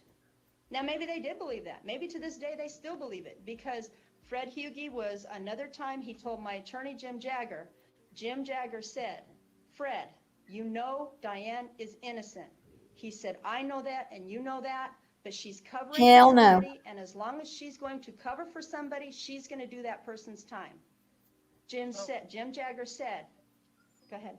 I said, so is it your, is it what you're saying today is that the prosecutor in your case knew you were innocent, yet in order to get someone else, to convict someone else for this, he basically threatened to keep your kids from you in order to get you to make incriminating testimony against somebody else? Is that what you're saying? I'm not saying. And that's exactly what she said. I'm saying that Jim Jagger told me Fred Hugie said this to him. I don't know that Fred Hugie said this. I have no reason to believe Fred Hugie said this now. But that's what Jim Jagger told me Fred Hugie said. So from that point on, I believed, from that point on, I believed that Fred Hugie believed that it was somebody that I knew. That's what I'm telling you. That is what shaped my belief patterns. And so when I would talk to the police, I spoke to the police as if it was somebody that was familiar to me. Not because I believed they were familiar to me, but because Fred Hugie told Jim Jagger, and Jim Jagger told me that Fred Hugie told him this. I have no reason to believe Fred Hugie would do that. I don't. Fred Hugie adopted my children, I think, during the trial. Can I go ahead and jump ahead with this? Sure. Okay. During the trial, at the very end of the trial, Fred Hugie, they brought in a mock-up of the car, and Fred Hugie got a gun, and he was reenacting the crime. And when he was going through the motions of firing the gun at the Christie doll and at the Cheryl doll and at the Danny doll, he couldn't shoot the Danny doll because the Danny doll was back here. And he raised up and he looked at me God and Almighty. I went like this. And he went, his face, he had a look of incredulation on his face, and his mouth started to open, and I nodded my head yes, and he had to switch the gun to the left hand. A right-handed person could not have shot the Danny doll. It was at that time, I don't think at any time before that did Fred Hugie believe that he was doing anything wrong. I think that he believed full bore that what he was doing was the right thing. But, and I'm not inside Fred Hugie's head, I don't have the right to speak for him, and I won't speak for him. God dang, but it was girl. after that he adopted my children, and according to Christie, never said a bad word against me, ever. That was out of Christie's mouth. Fred Hugie, in all the time that he raised her, never spoke ill of me. I believe that Fred Hugie knows that there is a man out there that was hunting my children, and it wasn't until after Christie told her schoolmates that she drew pictures in school, and she said, "This is the man who shot us." I lied in court because they wanted me to say this, and they wouldn't leave me alone. Dr. Peters, she said, Dr. Peterson kept pressuring me, and he wouldn't leave me alone. Those children, the Andresens, told their mother told her, the apartment manager, and the apartment manager told somebody. Now, he didn't tell my attorney until 1991, but he apparently told somebody before that. But it was at that time when Christie was in that school and classmates with the Andresen twins that Fred Hugie decided to adopt my children. Can you believe this? Can you believe this? All right, so hold on. We're going to come over here. So we're going to stop here for a minute because I have to take you to part 2. But here's the thing about this. So she keeps talking about her child told her this, her child told her that. What is she doing talking to these kids? Now, she filed several appeals, right? So I'm going to find one of these appeals so we can take a look at her appeals, because the appeals say a lot about people. I've read other people's appeals on my channel before, and it tells you a lot. But anyway, so here we go. Let me see what this one is. Here is their okay. Is this her first appeal? Let me see. It is her first appeal. Oh no, that's Andrea Yates. That's not Diane Downs. Silly. Let's see if I can find another. Well, actually, I'm going to go get part 2, and then I'm going to find the I'm going to go and ahead and find the other her appellate. Okay, so let me find part 2. Okay. Here we go. See if we can get over here and find that. Enter. Okay, here's the part 2 of it. Okay, here we go. Again, full credit goes to full true credit to True Crime Pink. That there's somebody right there, or am I going to want the freedom emotionally to have my own place that I can call my own without having to worry about 7 roommates right there and vying for the sink and the toilet and the shower and everything else? They don't know. They are trying to cover all bases so that they're letting me know that I have the option of choosing for myself, that I can live alone or I can live with them, whatever makes me most comfortable. Okay, So, yeah, we talked about that. Oh. You've had conversations about your needs, but have you thought about their needs? Because your Thank case you. obviously has attracted some attention. How will it be for them with all the potential attention that you living with them might bring upon them? Have you thought about their needs in this? Probably not. Yes, every time I call home, I ask them, can we please move? I want them to move to another place. When I used to file legal work back before I finally got my answers, and you check and see when my legal work all stopped. It's when I finally got the answers and I was finally able to calm down and just be me again, about 2005. But back in the day when my dad would file, I would write everything, my dad would type it, my mom would copy it, and she would do the filing for all of my legal work. Well, my dad, on the filing page, that's the certificate of mailing, you have to sign your name. My dad would always put his address. So everybody knows where my parents live. And so every time I would talk to my parents on the phone, not every time, at least once a month when I talked to my parents on the phone, I would say, please, can we move someplace else? I would like to live someplace else where nobody can find you, because people are going to be coming by the house all the time, wanting to peek in the windows, wanting to heaven knows what. And I don't want us to have to deal with heaven knows what. My dad's 80. He had a stroke 2 years ago. He's very thin. He's lost 30 pounds. He stumbles. He falls. My goodness gracious, when they were here in August, his whole arm was bruised. I was scared to death that my mom was going to be arrested for battery of an elder and I asked, what happened to you? My mom says, he falls now. And I do not want my parents to have to worry about when my mom has to go out and get groceries, because she can't get my dad to go in the car. It's easier for my dad to just stay at home. I don't want my mom to have to worry about when she has to go grocery shopping. Is somebody at the end of Quarter Mile Road going to be there throwing tomatoes at the car or wanting a signature, or can you sign my book or whatever? I don't want and so I would ask them, please just move. And it wasn't until May of this year when it was finally time.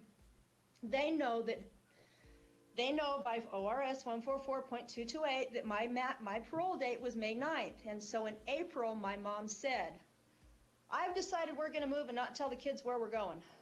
I said, okay. But so my parents finally said yes, that they will move. Unfortunately, for me to move, I have to tell you guys where I'm moving, and it's the same as telling the media where I'm moving, and telling the media is telling the wackos, because somehow the wackos always seem to know everything. And the only thing that I can ask. Do you see how she thinks she's so important, that she's a superstar, and that people are going to be wanting to go find her, and they're going to want to interview her because she is famous? Just like Letitia Stouch and just like a few of the other ones, they think they're famous. Now, there are some of them that have become famous. Wade Wilson, number one. But again, he's a freak. He really is. Now, I have found some appeals information on her where she has appealed several times. And this particular one was filed November the 15th, 2000. Okay. So it's the factual procedure background. Let me go down here. I'm going to find the terms of why what she thinks she deserves to get an appeal for. Okay. Discussions. This is the 9 reasons why she thinks she deserves a new trial based, on her appeal. So here we go. Let's listen to this for a second. Down raises 9 claims. 1, that the state's failure to disclose certain handwritten investigatory notes violated its obligation under the Brady Law.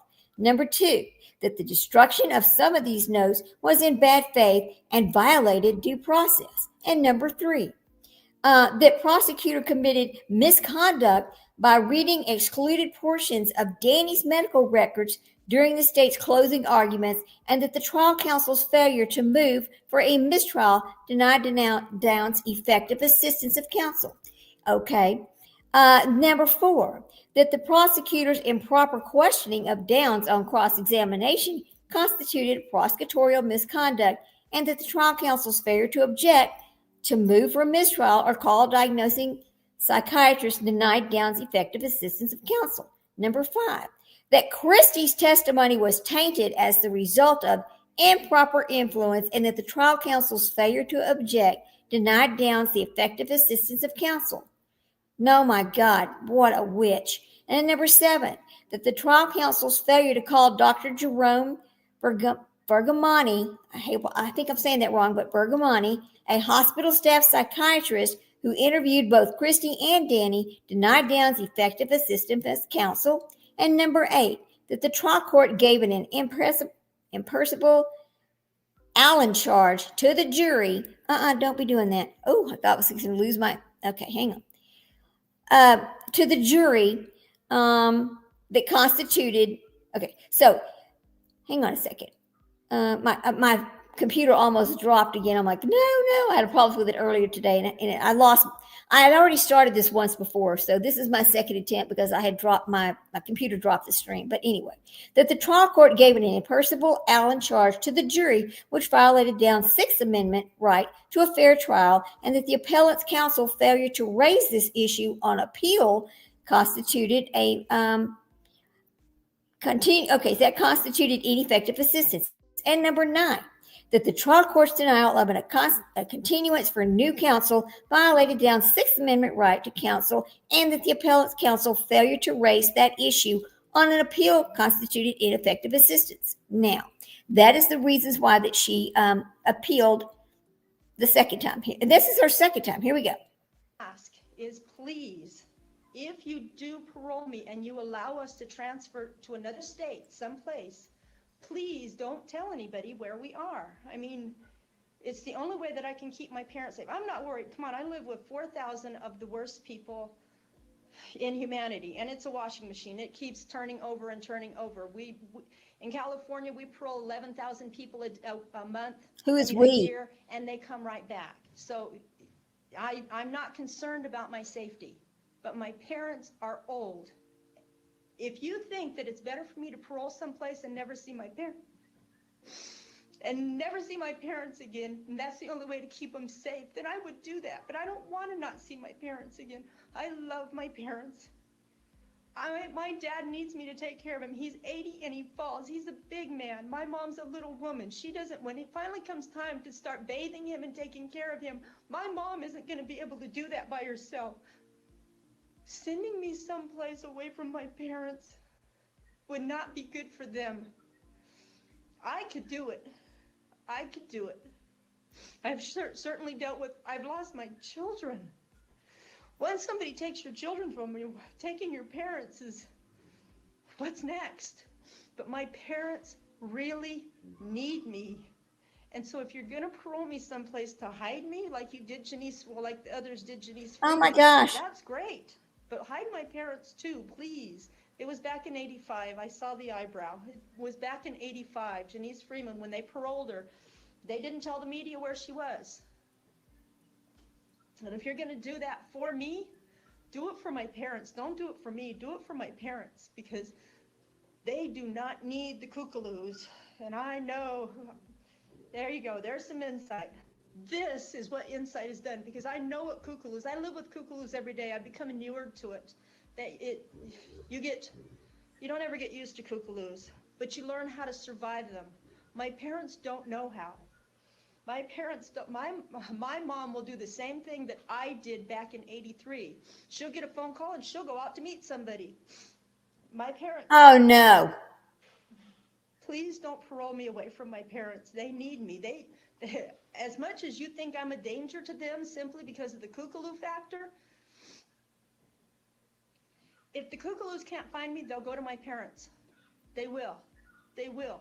They'll do whatever it takes, because I know what they do in here. Ms. Downs, I'm pleased to hear that you've been able to keep your relationship up with your parents. Yeah, go ahead. Yeah, I'm just getting some tissue. Wow. Oh, I didn't think I was going to need these this time. Thank you. Okay. Take your time. Take your time to continue lying. Please do. Mm-hmm. Okay. What you've been able to maintain parents.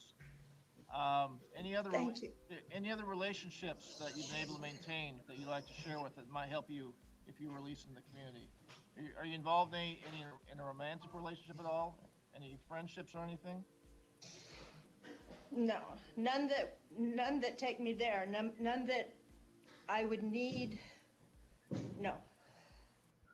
That's good. All right, let's go see if there's a part 3, because I know there is. I mean, because I don't know why these are so short like this, but there is a part 3. I just have to go find it. Here we go. Let's go over here. But isn't it just shocking? Now she's crying about her parents and, oh my God.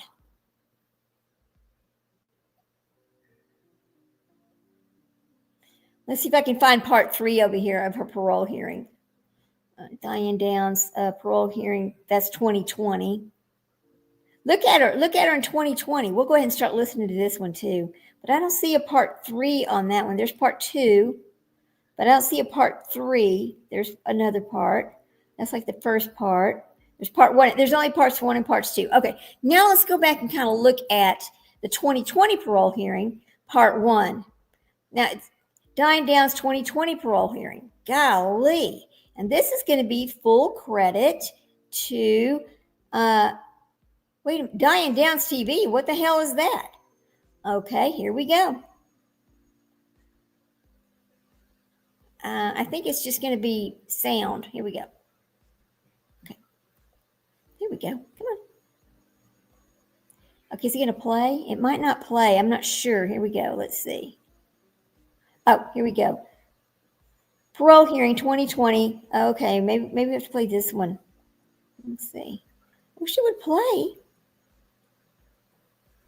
Okay, I'm trying to get it to play, guys. I'm so sorry. But there's part 2 of it. I'm looking for part 1 of it. Let me see.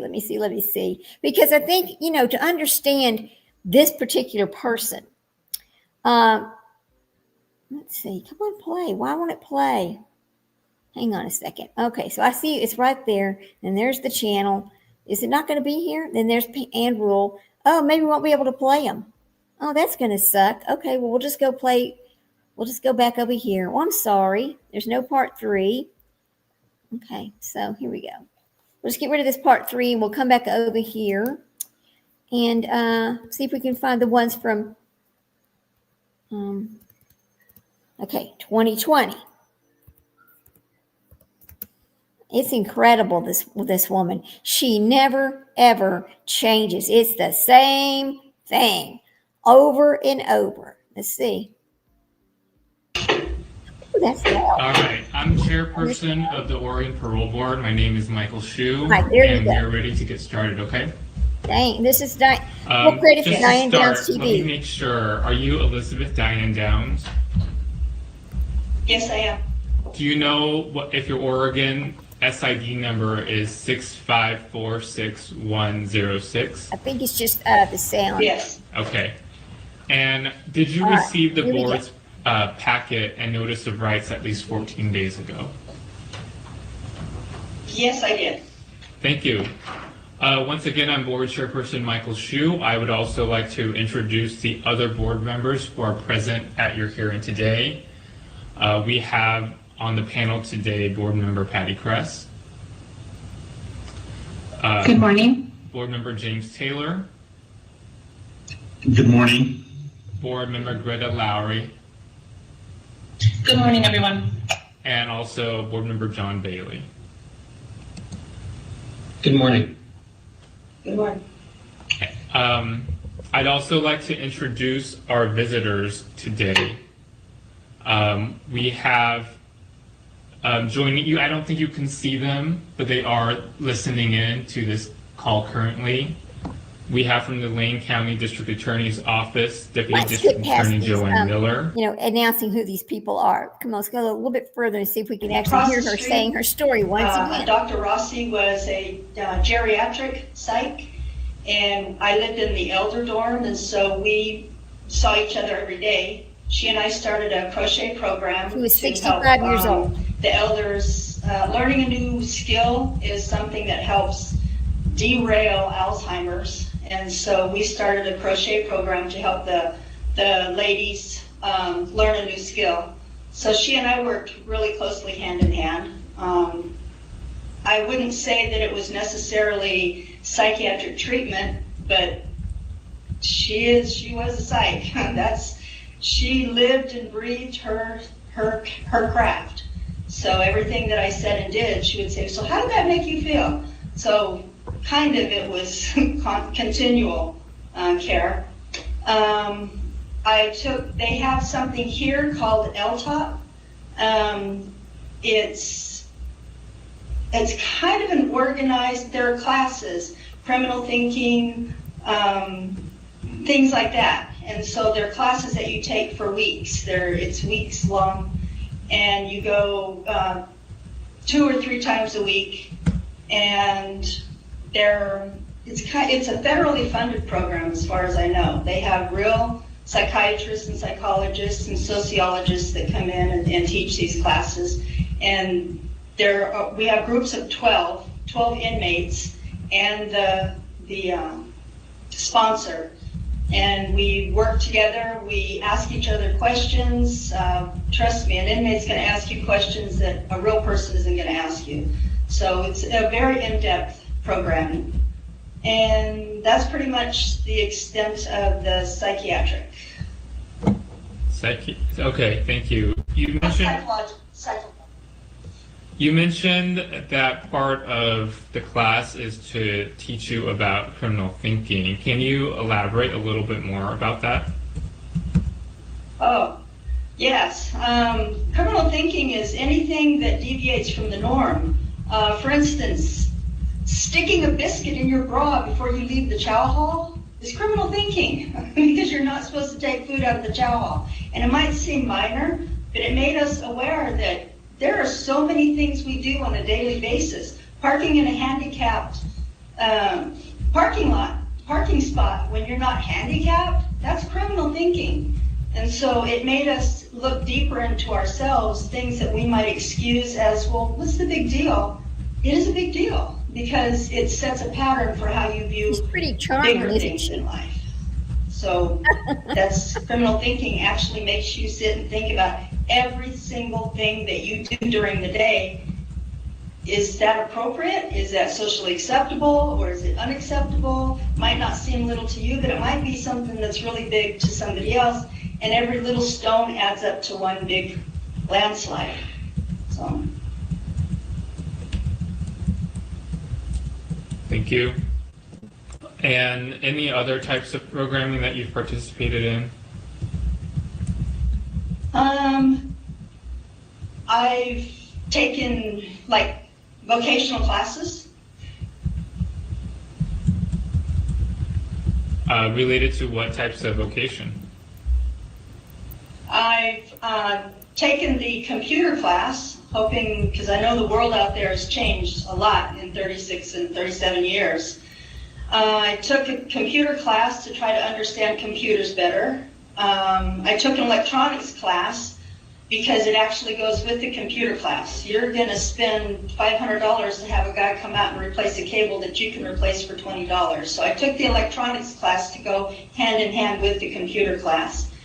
After that, I took the carpentry class, finished all these classes, and that's pretty much all they had. So then I went into skills training, which was plant operations. Okay. Thank you. Anything else that we should be aware of that you've taken regarding programming? Well, in plant operations, it's kind of a craft school. I mean, you learn to be a plumber, an electrician, a painter. Okay. And I spent probably 2 years in that.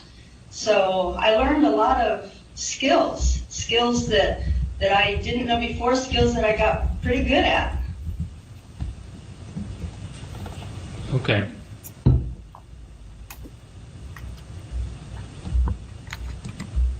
What did you find most rewarding about the programming or classes that you've taken?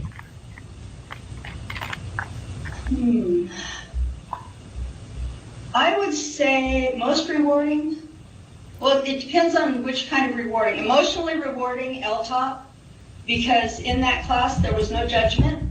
You could literally say, there's a lot of things that I'm not allowed to talk about in prison because I'm quote unquote Diane Downs. I can't talk about my children. I can't talk about anything that is emotional for me, because I always have to maintain an image of strength. And in LTOP, there was no judgment. That was just one of the rules of the class. And so I was able to speak about things that I wasn't able to speak, that I can't speak about in general population. So emotionally, that was rewarding. I enjoy physical work, so plant ops was physically rewarding for me. I worked for IDL, inmate day labor. I was a ditch digger. I loved it. I can literally put industrial strength pipe in the ground. That's what I learned. I could work for Caltrans, and I enjoyed that physically. I enjoy the labor. So I guess that's it. I guess those are the two things that I enjoy the most. Gardening is for the soul. I garden just as a hobby.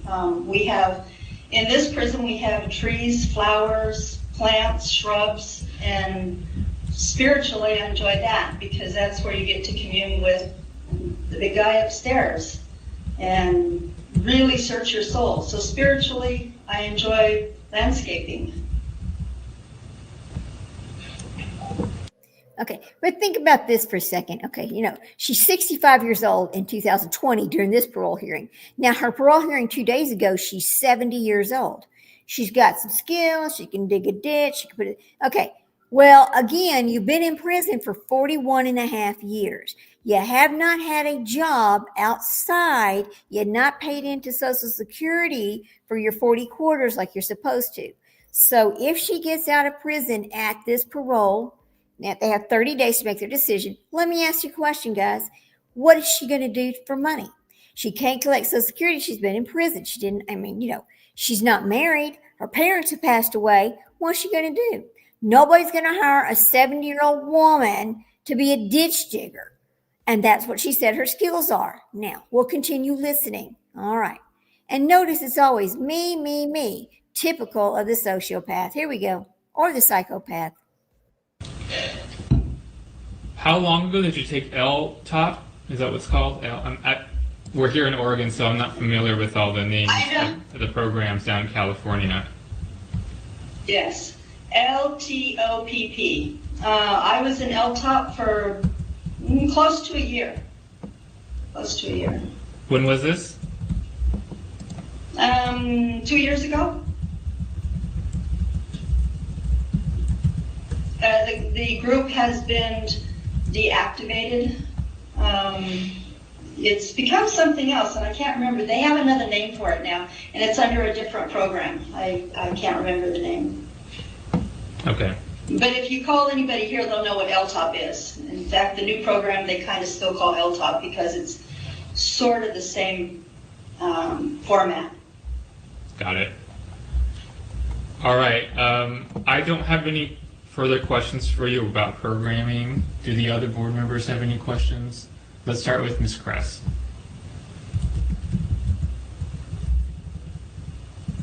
Ms. Downs, is there any program that you're currently at this time involved in?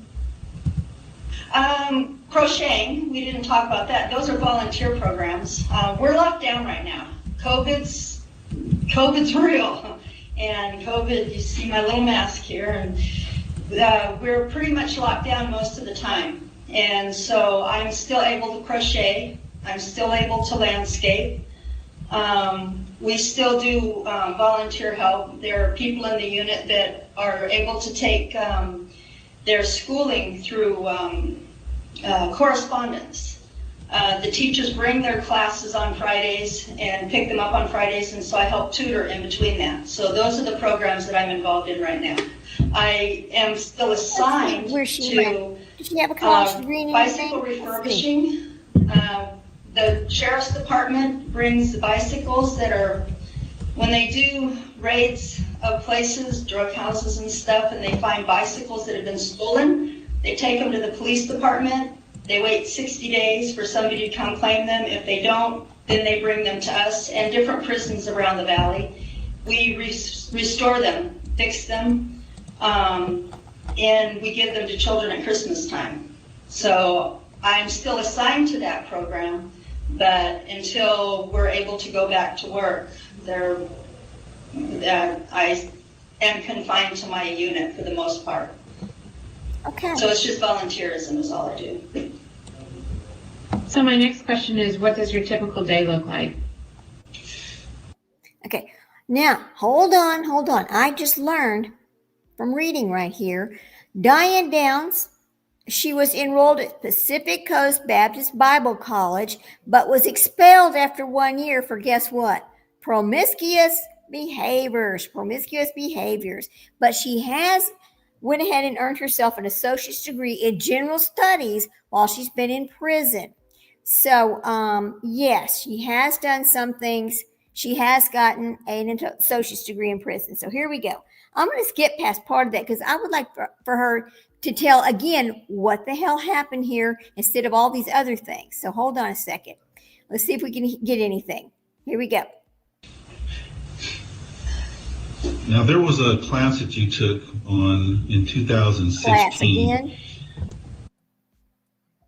Irrelevant to you. I mean, yes, I would say I was sorry.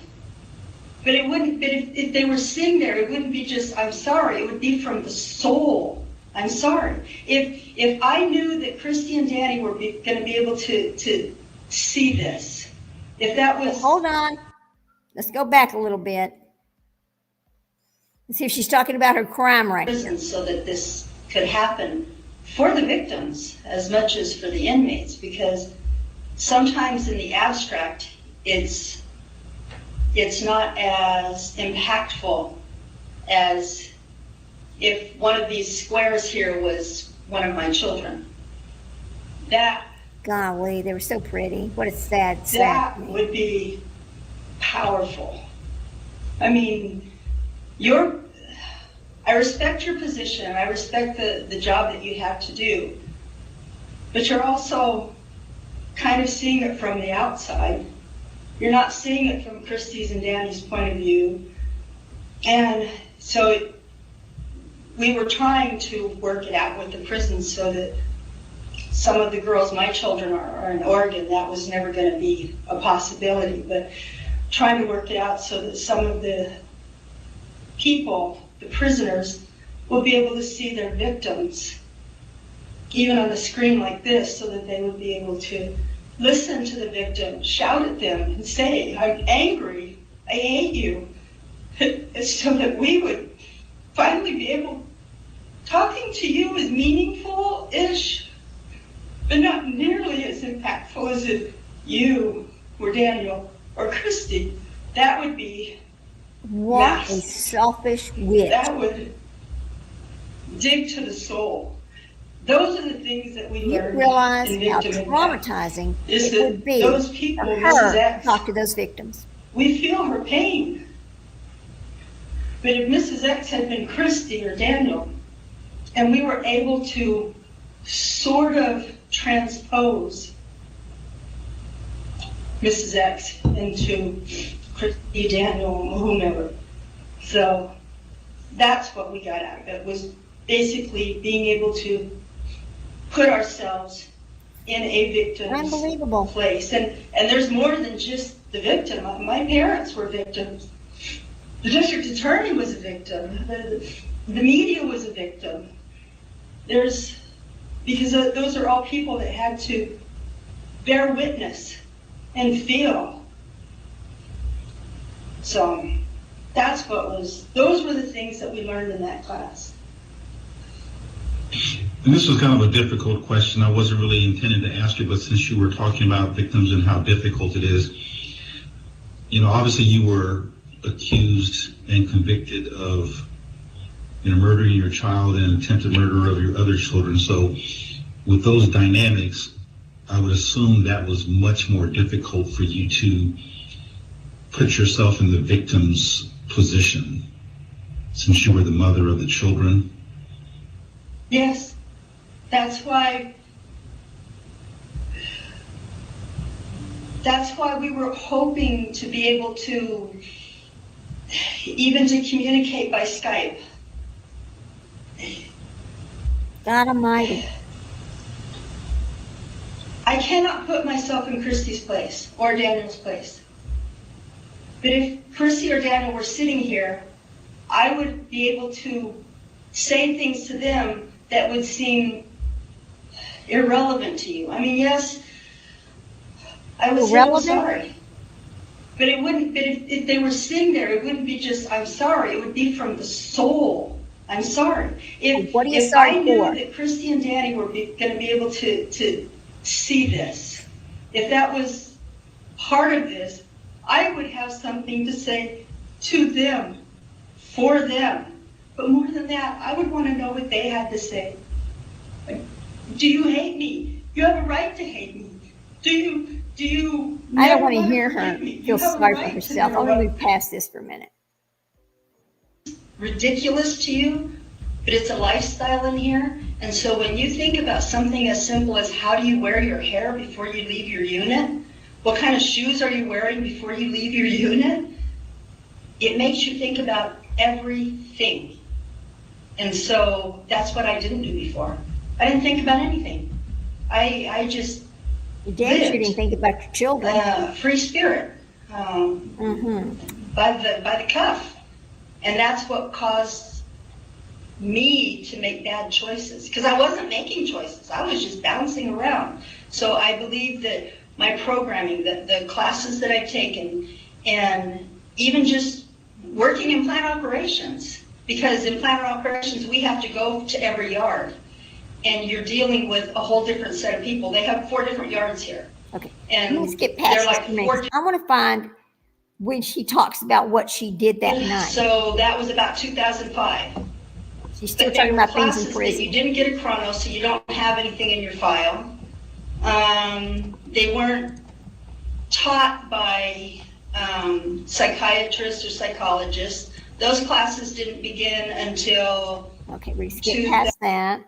Also, but our main goal is to refurbish broken bicycles to she's get already to talked about that.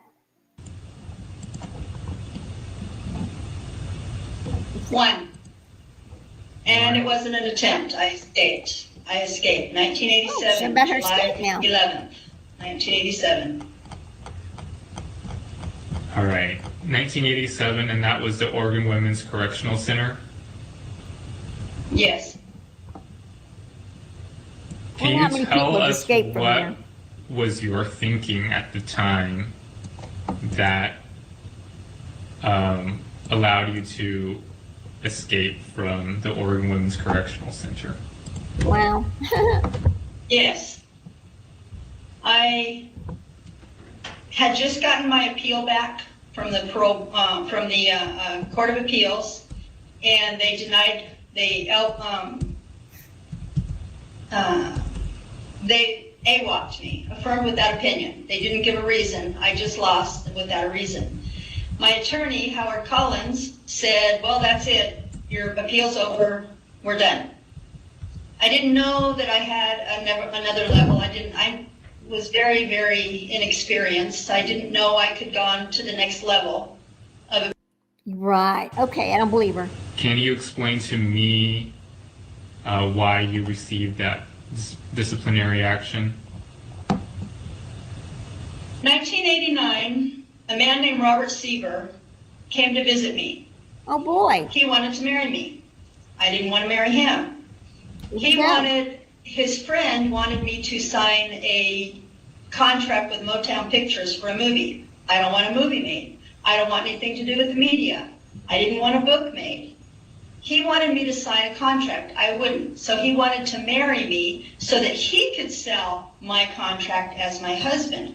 I said, no, I don't want a movie made. I don't want anything to do with the media. So he called his friend. He came back, and I know this because he said it in the visit. He said, my friend says that I've been ordered home, and. Okay, I'm going to read this because I'm not sure if you can see it. On Friday, May the 12th, 1989, Mr. Robert Sievers was interviewed by Lieutenant Charlotte Namlick and the undersigned, and this is what happened. Mr. Sievers appeared visibly upset during the interview. He stated that he had broken off with his inmate Elizabeth Diane Downs, number 11918, and did not want to marry her. When Mr. Severs was questioned about the visits, he stated that he had no intention to visit her ever again, that Ms. Severs signed a statement requesting that his name be removed from the inmate Diane Downs visiting list. Mr. Severs admitted that the inmate Diane Downs was planning to escape. He stated that he realized that Diane was using him for publicity to help her with her plans of escape. And I believe that 100%. She's an escape artist. I'm gonna read something to you right quick. We might have to do this in two different parts because, gosh, we've already been on here an hour and 56 minutes. But it is very interesting, this whole thing with her. But I'm going to tell you what actually happened with her children, because this is, she's talking when she was in her other parole here, she's talking about these kids, or she's talking about the kids this last hearing. She was talking about kids. No, Diane Downs does not have contact with her surviving children. Christy and Stephen, or Danny Downs, after she was convicted of the shooting, her parental rights were terminated and the children were adopted by the lead prosecutor in this case, Fred Hughey, and his wife, Joanne. A court order specifically forbids her from contacting them. So Christy and Danny, they have chosen to live private lives away from the spotlight and have no interest in communicating with their biological mother. Now, Becky Babcock was the baby that was born in between the verdict and the sentence, right? Now, Downs gave birth to another daughter while awaiting her trial. This daughter was also adopted and renamed Becky Babcock. Becky has spoken publicly about her mother and the experience of discovering her mother's identity. She did correspond with Diane for a short time as an adult, but ultimately decided to cut off contact after Diane's letters. Now listen to this. No, she does not need to get out in the public. She is very dangerous. She is still dangerous. She will always be dangerous because she has a criminal mind and she is a sociopath, psychopath, narcissistic person. So she did correspond for a short time as an adult, but ultimately decided to cut off contact after Diane's letters became frightening and filled with conspiracy theories. Becky also reached out to her half-siblings, Christy and Danny, but they declined to contact. So they want nothing to do with her. These children want nothing to do with her, period. I don't know what she thinks. I don't know what she thinks she's getting out to. She does not have a husband. Where is she going? What is the point even getting out? I don't understand. So we're going to finish watching this part 1 right here, and then we're going to cut this off, and I will come back tomorrow, and we'll finish part 2 of the Diane Downs situation. We're going to call it the Diane Downs experience, okay? So here we go. Let's finish this. What a witch that she is. And it's over. If you don't marry me today, it's out of my hands. I said, I'm not going to marry you. He walked out, went straight to investigative services. I don't remember what they called it back there. They call it ISU here. He went to investigative services, said I was planning to escape. They came, cuffed me up, took me to ADSEG, told me that I was planning to escape. I said I wasn't. They said, he said. I said, make him take a polygraph because I'm not. I'm going to court. This was in May of '89. I was going to court. I was on the calendar to go to court in September of '89 for my post-conviction relief hearing. Being on the outside of the fence would not have allowed me to go to court and have my name cleared. It was more important to me back then to have my name cleared. Not so much anymore. Not worried about it. But he went to ISU. I told ISU, do a polygraph. He did a polygraph. He failed the polygraph. He was lying. But I was already in ADSEG, and it was convenient for them, so they convicted me. They brought the prosecutor in. They took me out of my cell one day, put me in a room like this with a phone, and it was the district attorney for that county. He asked me a bunch of questions about the escape. I answered his questions. I sat in the room for a minute, didn't know if they knew that I was done because there was nobody like an officer sitting with me. So I got up, opened the door, walked into the hall, and heard the same man that I'd been on the phone with. I heard his voice, and I looked to my left. He was at the officer's cage.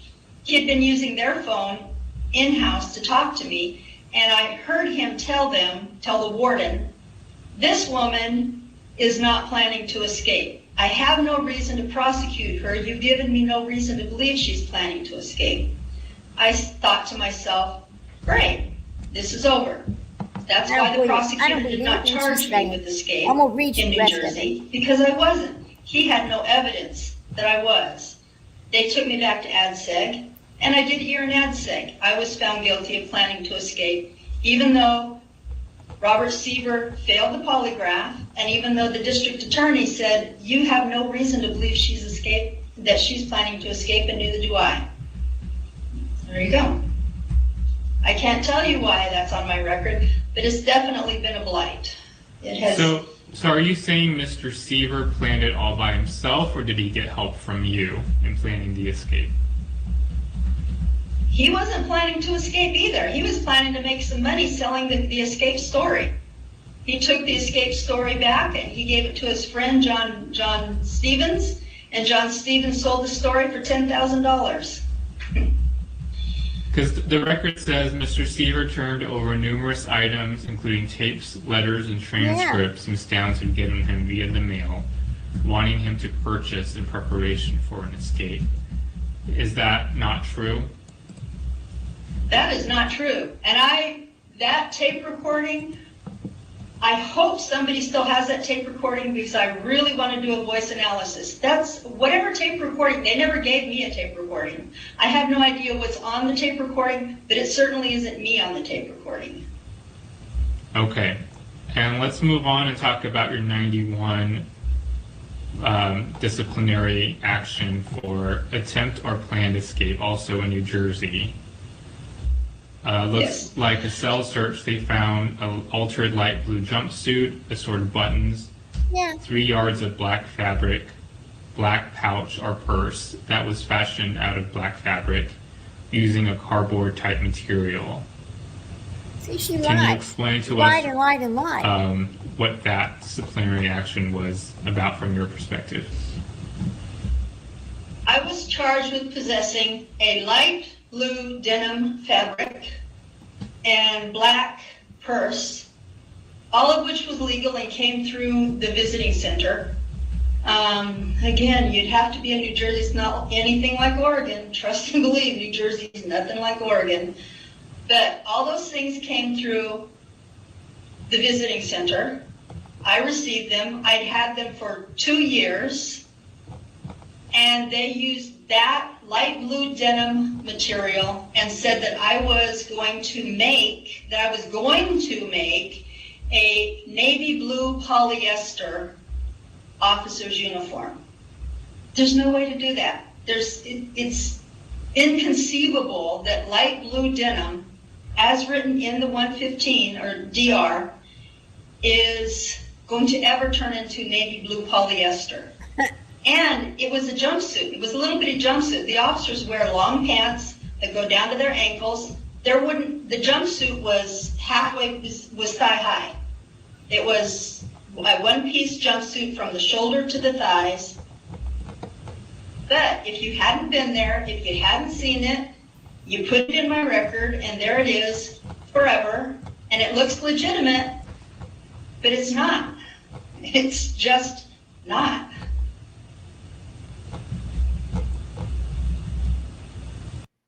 I mean, so she has so many different disciplinary things, and she escaped once before, and she has made statements about, well, if you're not trying to escape, then you're not normal. I mean, I'm pretty sure she did put this guy up to this escape situation. I don't think he did it by himself, and I think that she is the one who wanted to make the money. She has known long ago that if she ever got out, she would have nothing and no one, because her parents have passed on. Children don't talk to her. So what's she going to do? She either needs to sell her life story, okay, or be married to somebody.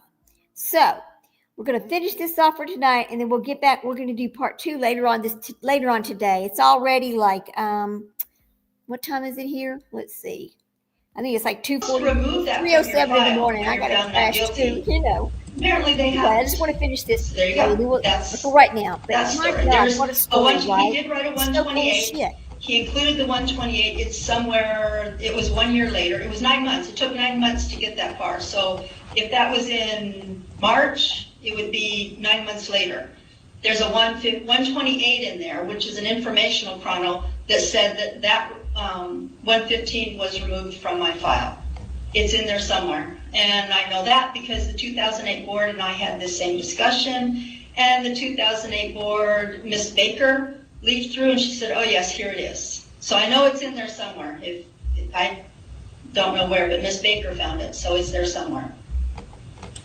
So Ms. Downs, let me ask you this. In the 4 instances that you were documented as escaping or attempting to escape, and I've heard your version of it, but my question for you is, do you think through those instances, do you think you exhibited criminal thinking?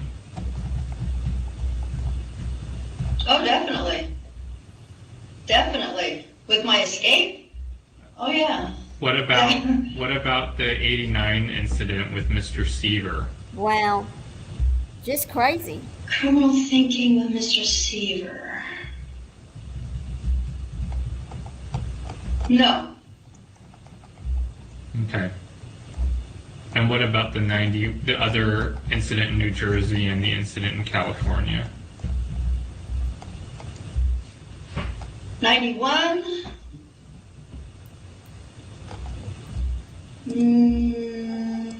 No, because everything I possessed was something that I was allowed to possess.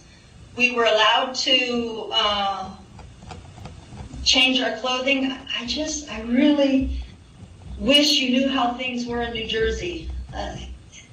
You could, if my mom wanted to bring a pot roast in a pan, she would bring it to the visiting center and they would bring it to me. If she wanted to bring me a needle and thread and material, I could make anything that I wanted. It was just done. It was allowed. That's what you were allowed to do. So no criminal thinking. In 1994, when with the destroyed caulking, definitely no, because I told Molina immediately. I didn't wait around, see if my head would fit through the window, which, by the way, your head won't fit through that window. I don't care if you took all the caulking out. The window is 3 inches wide. Else's fault. So nobody's head is going to fit through that. So those are all the questions I have for you about your disciplinary actions. Let me ask the board members if they have any questions for you. Okay. Ms. Kress?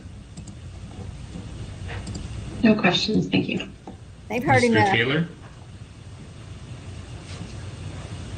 The only comment I have or question is, in 2006, it was reported that for a 20-day period, you refused to report to your work assignment.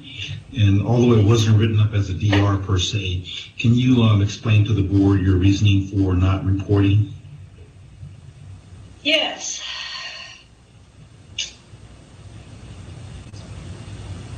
You're Mr. Taylor, so you're not the one who manages prisons. There's another man who manages prisons. No, that's not me. Okay, you need to talk to him, because I'm going to tell you some things about prison that are pretty nasty. I worked in the watch office, and there were 2 other clerks in there that worked with me. Actually, 1 clerk and 1 porter.